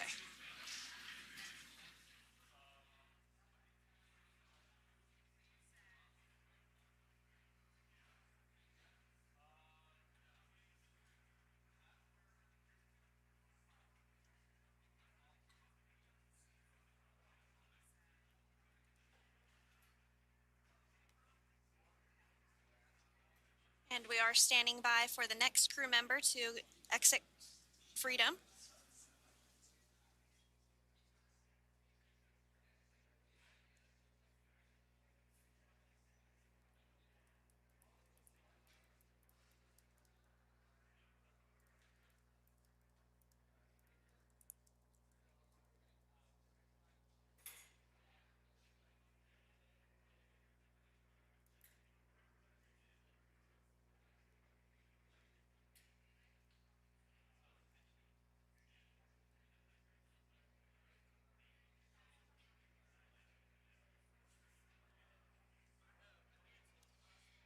Next up out of the capsule, we expect Roscosmos cosmonaut Alexander Gorbanov. His first space flight. Spent 171 days in space alongside NASA astronaut Nick Hague. Looks like we're getting some cheers and clapping on board as Alexander is slid down the little ramp and placed into the mobility aid. Once again, big smile.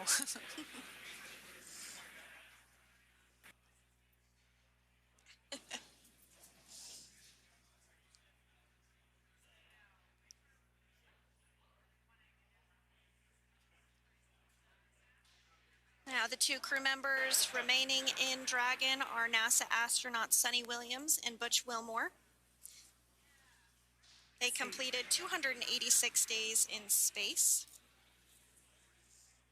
One of the remaining footrests being removed from the Dragon spacecraft.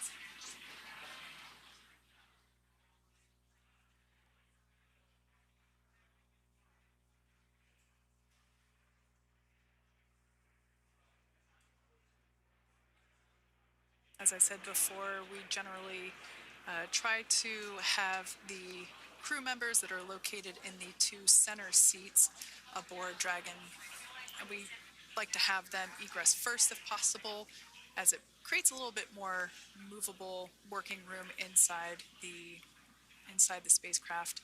There is a recovery crew member inside that is helping all of our Crew 9 crew egress or exit from the spacecraft.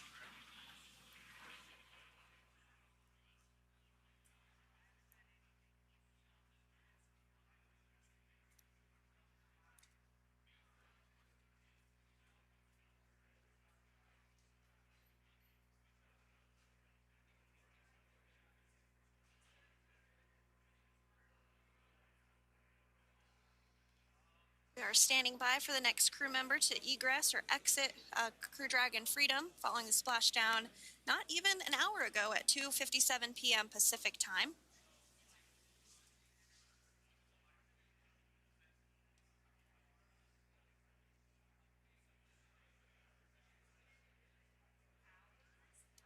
Really have the recovery operations down pretty quick at this point. Yeah, it's pretty incredible to think that, just 5 years ago when we were doing the initial demonstration missions of the Dragon for Crew Dragon, that now we're under about 30 minutes for, to retrieve the spacecraft from the water, and just several minutes here while it's been on board and to get everyone, really to get that side hatch open.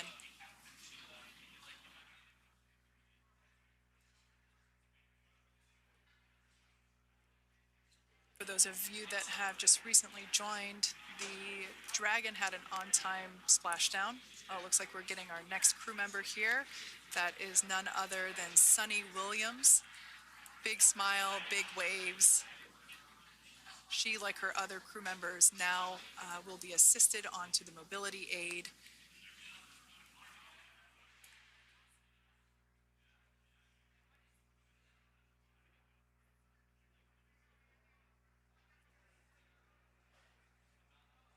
There we have it, some waves, some thumbs up, and some smiles. Definitely seems to be a theme among all recovery operations. Absolutely. And of course, that leaves NASA astronaut Butch Wilmore inside Dragon in seat 4.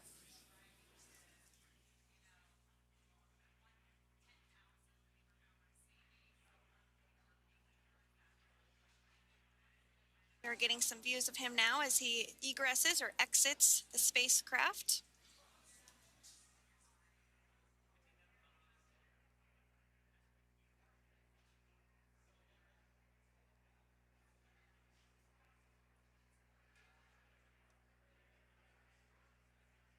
Once again, some elation and cheers there from Butch Wilmore. As we mentioned before, returning to Earth from coming from a microgravity environment can wreak havoc on the body. So it is customary and just standard procedure for all of our long-term space residents to get assistance once they are back on board the recovery vessel.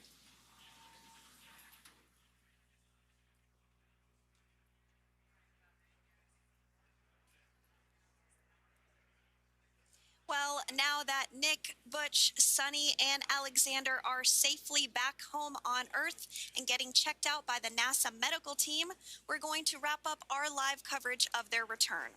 The Crew 9 mission began a little differently than usual since Butch Wilmore and Sunny Williams were already aboard the space station when Nick Hague and Alexander Gorbunoff arrived on the Crew 9 spacecraft in September. Having arrived as the crew flight test crew for Starliner, Wilmore and Williams were fully incorporated into the space station's Expedition 72 team and began research and other work aboard the station along with the other crew members. Williams commanded the orbiting laboratory for much of the expedition. After a successful liftoff and separation from Falcon 9, Nick and Alexander made a short flight on board Dragon to the International Space Station. Veterans of long-duration space station missions, both Williams and Wilmore conducted spacewalks during their 9 months in space. Like all crews on the station, Crew 9 had the ability to leave at any point had there been an emergency.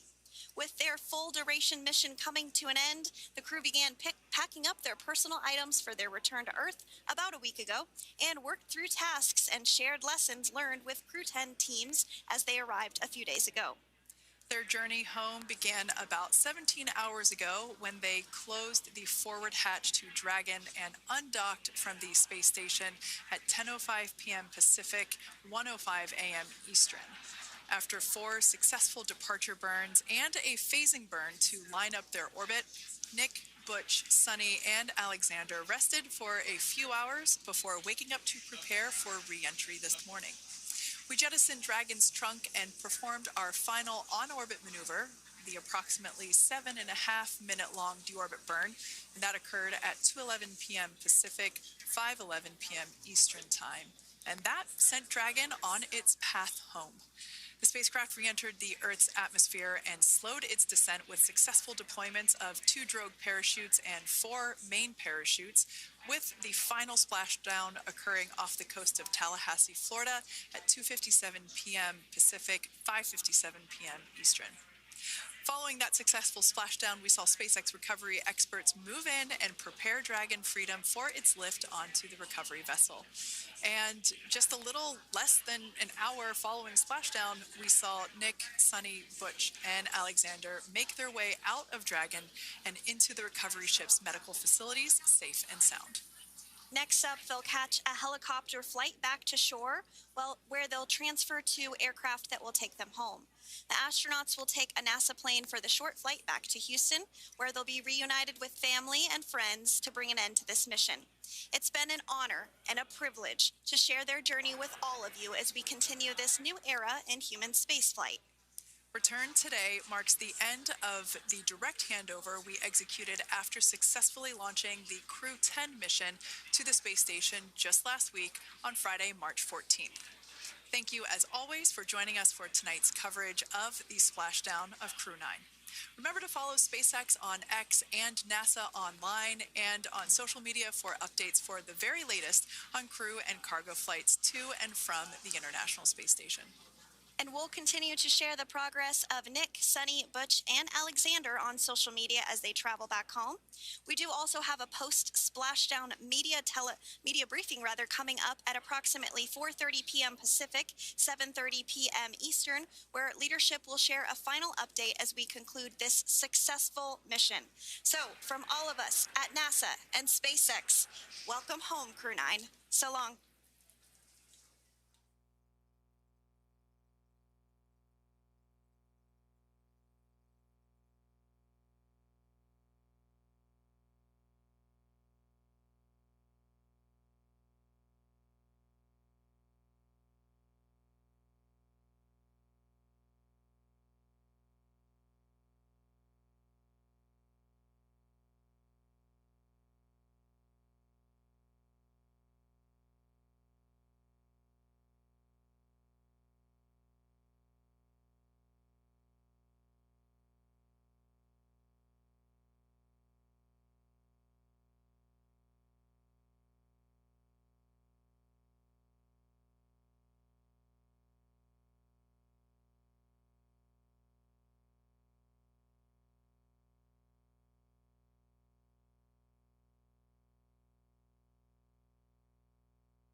पर ये report आप देखिए।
हुए देखा गया।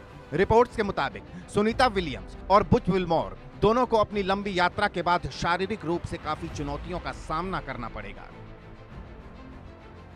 पृथ्वी पर लौटने के बाद सुनीता को चलने में समस्या आ सकती है। सुनीता को बेबी फीट का अनुभव हो सकता है। पैरों के तलवों की त्वचा नरम हो सकती है, छिल सकती है। उनके पैर मासूम बच्चे की तरह बहुत संवेदनशील हो सकते हैं। दोनों अंतरिक्ष यात्रियों को मसल एट्रोफी का अनुभव होगा। सभी को चलने में कठिनाई हो सकती है।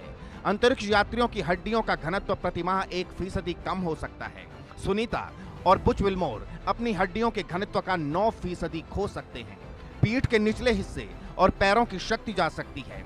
खड़े होने, चलने, संतुलन बनाने में कठिनाई हो सकती है।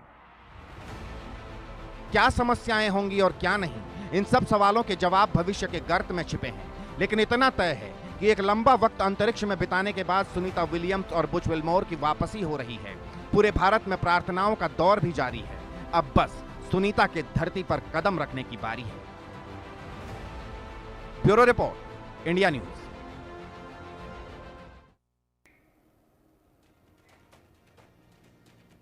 तो सुनीता विलियम्स का पूरी दुनिया बड़ी बेसब्री से इंतज़ार कर रही है, और ख़ास तौर पर हिंदुस्तान में इसलिए क्योंकि वो भारत की बेटी हैं, भारतीय मूल की हैं। तो यहाँ पर तो पूजा पाठ हो रहे हैं, हवन यज्ञ किए जा रहे हैं कि सुनीता सकुशल धरती पर वापस लौट आएँ एक लंबे वक्त के बाद। लेकिन क्या अभी भी धरती पर जब तक लैंडिंग नहीं हो जाती कोई कॉम्प्लिकेशंस हैं, और नीचे एक बार आने के बाद, धरती पर आने के बाद किस तरह की प्रॉब्लम्स हो सकती हैं, मेडिकल प्रॉब्लम्स का मैं जिक्र कर रहा हूं, उस पर हम बातचीत करेंगे। मेरे साथ दो खास मेहमान हैं। तरुण शर्मा जी जो कि खगोल विज्ञानी हैं, वो इस वक्त साथ में हैं, और डॉक्टर नरेश चावला, पूर्व जॉइंट सेक्रेटरी IMA। आप दोनों का सर बहुत बहुत स्वागत है। लेकिन तरुण, पहले मैं आपके पास आ रहा हूं। क्या अभी भी कुछ कॉम्प्लिकेशंस हैं? वहां से तो चल दिए हैं अंतरिक्ष से, यहां पर टाइम 3:30 से 3:47 के आसपास का अर्ली मॉर्निंग का टाइम बताया जा रहा है। क्या अभी भी कुछ कॉम्प्लिकेशंस हैं जब तक फ्लोरिडा के तट पर वो नहीं उतर जाते? धन्यवाद रोहित जी। तो एज सच कोई कॉम्प्लिकेशंस तो नहीं है। सारी चीजें जैसे प्लान की गई थी उसी हिसाब से चल रही हैं। इनफैक्ट जो ये लैंडिंग होनी थी ये एक दिन बाद होनी थी। भारतीय समय के अनुसार 20 तारीख को लैंडिंग होनी थी, लेकिन वेदर फोरकास्ट जब देखा गया तो उस दिन मौसम थोड़ा खराब था, तो उन्होंने एक दिन पहले प्रीपोन कर दिया है मिशन को। ठीक है, तो अभी तक जितना भी चल रही जो भी रिपोर्ट्स हैं उसके हिसाब से सब कुछ सही है। वेदर कंडीशन एकदम परफेक्ट है लैंडिंग के लिए, तो सब कुछ अच्छे से जा रहा है। बाकी हमेशा कहते हैं कि लास्ट मोमेंट तक कुछ भी हो सकता है, तो एक रिस्क हमेशा रहता है, बट उसके चांसेस बहुत कम है। तो मतलब होता क्या है, वहां से तो अनडॉकिंग हुई, वहां से निकले, अब आने में मेन फेज क्या होता है? क्या वायुमंडल में एंट्री का जो फेज होता है वो मेन होता है? क्योंकि ये बताते हैं कि जब आप वायुमंडल में आते हैं तब फ्रिक्शन बहुत ज्यादा होता है, तो उस दौरान स्पीड को मेंटेन करना, कुछ एंगल्स वगैरह भी होते हैं, उस एंगल्स को मेंटेन करना, ये कुछ टेक्निकलिटीज होती हैं। देखिए, 2 पॉइंट इसमें बहुत इंपॉर्टेंट होते हैं। पहला तो आप जब वायुमंडल में एंटर करेंगे, और दूसरा जब आप धरती पर लैंड करेंगे, ठीक है। तो वायुमंडल में जब आप एंटर करते हैं तो उसमें आपको एक पर्टिकुलर एंगल पे ही एंटर करना होता है, अदरवाइज आप वापस स्पेस में भी जा सकते हैं और उसमें आप फिर कंट्रोल नहीं कर पाते स्पेसक्राफ्ट को। और अगर ज्यादा बड़े एंगल पे आपने किया तो जो फ्रिक्शन आपने बताया वो बहुत ज्यादा हो सकता है। टेम्परेचर जो जनरेट होता है उस समय पे वो हो सकता है कि स्पेसक्राफ्ट की लिमिट से ज्यादा हो। जो स्पेसक्राफ्ट उसको बनाया गया है इस हिसाब से कि वो उस टेम्परेचर को मैनेज कर सके, झेल सके, ठीक है। और आने से पहले पूरा जो उसका बाहरी परत होती है उसको अच्छे से चेक किया जाता है कि कहीं भी कोई डैमेज ना हो, कुछ लीकेज ना हो। बिकॉज अगर छोटा सा भी आप वहाँ पे होल रह जाता है, छोटा सा भी टुकड़ा रह जाता है वहाँ पे जो कि कवर्ड नहीं है, तो पूरे स्पेसक्राफ्ट को जला सकता है। जैसा कि हमने कल्पना चावला का जब लैंडिंग होनी थी अर्थ पे उस टाइम उस समय देखा था। दूसरा जो पॉइंट मैंने बताया कि जब लैंड करने वाले होते हैं उस टाइम पे, क्योंकि ये कोई प्लेन की तरह तो है नहीं, ये एक तरह से गिर रहा है, फ्री फॉल कंडीशन में ये होता है, तो स्पीड बहुत ज्यादा होती है। तो पहले तो पैराशूट ओपन होते हैं, पैराशूट ओपन होने से उसकी स्पीड धीरे धीरे कम होती है, फिर कुछ रिवर्स थ्रस्टर लगाए जाते हैं और फिर इसको पानी में लैंड कराया जाएगा। तो उस समय पे पैराशूट खुलने की टाइमिंग, जितने भी पैराशूट हैं वो सही तरीके से खुले, सही समय पर खुले, और जब पानी में लैंड करने वाला हो या एक तरह से गिरने वाला हो उस समय पे उसकी स्पीड जितनी होनी चाहिए अगर उतनी है तो सब सही रहेगा। अगर उससे ज्यादा होती है तो नुकसान होने के चांसेस होते हैं। ठीक है, मैं आपके पास आऊंगा। आपने एक दो बातें जो बताई है उस पर भी मैं आपसे जानूंगा कि है क्या। जैसे आपने बताया कि वापस अंतरिक्ष में जाने का खतरा है, तो वो चीज़ क्या है उसको मैं आपसे समझूंगा। लेकिन पहले मैं डॉक्टर नरेश चावला के पास चलता हूं। अभी डॉक्टर चावला, करीब 9 महीने तक सुनीता विलियम्स अंतरिक्ष में रही, यानी कि जीरो ग्रेविटी में। अब जीरो ग्रेविटी से वापस ग्रेविटी में आना, गुरुत्वाकर्षण में आना, ये किस तरह के मेडिकल चैलेंजेस उनको हो सकते हैं? पहली बात रोहित पुनेठा, मैं ये स्पष्ट कहूंगा जी, पहले हम सोचते थे कि स्पेस में एक शटल सर्विस शुरू हो जाएगी, तो शटल सर्विस शुरू हो चुकी है। इस आई थिंक इज ये साइंस एंड टेक्नोलॉजी की बहुत बड़ी जीत है, और इसमें no doubt both these astronauts, हमारी सुनीता जी भी और साथ में हमारी बुच विल्मोर जी भी, I think they are very tough people. Otherwise ये डोंट माइंड रोहित, जो ये ट्रिप 9 महीने और 13 दिन चला है, ये 7 दिन में पूरा होना चाहिए था। That means they went prepared only for 7 days। Some time back we used to think they may not survive, ये भी था। और no doubt Kalpana Chawla ji lost a life while coming back. इसको देखते हुए आप सोच के देखिए, पहली तो ये बहुत बड़ी जीत है, number 1। Number 2, we still wish the both the astronauts a safe journey back. अभी वो वापस आना बाकी है। तीसरा, आपने पूछा क्या है, पहली बात तो वहां जो जिंदगी काटी, वहां टोटल वेटलेसनेस होती है, यानी कि इंसान चल नहीं सकते, सिर्फ उड़ते हैं। उड़ते का मतलब कुछ भी नहीं है। जब वो वापस आएंगे तो दिक्कतें काफी आने वाली हैं। It will be a big challenge for the people who are grounded. यहाँ पे जो बेस पे बड़े हैं वो भी, नासा के साइंटिस्ट भी, and scientist all across the world also देखेंगे कि वो कैसा बिहेव करते हैं। नंबर 1, दिक्कतें किसमें आएंगी, वो चल सकते ही नहीं अभी तो उनको उठा कर चलना पड़ेगा, उनके बेबी स्टेप्स हो जाएंगे, उनको लगेगा कुछ बाहर, कुछ अभी वेट जो एकदम बढ़ेगा वो चल ही नहीं पाएंगे, कॉन्फिडेंस नहीं आएगा। It will take some time, but I must still appreciate the grit and determination of both these astronauts and the 2 other people जिन्होंने 9.5 महीने वहां काटे हैं। It is a big achievement, number 1। Number 2, दिक्कतें छुटपुट आएंगी। अभी तो बायोकेमिकल टेस्ट आने हैं, जैसे कि आपके प्रोमोस दिखाए थे। उनका वेट लॉस भी हो चुका होगा, उनका मसल लॉस भी हो चुका होगा, उनका बोन डेंसिटी भी कम हो चुकी होगी। वो इंटेंस वीकनेस तो एक बहुत छोटा शब्द है, लेकिन seeing their determination and confidence, I am sure जो फोटो अभी तक देखने को मिल रही हैं, they are not feeling much.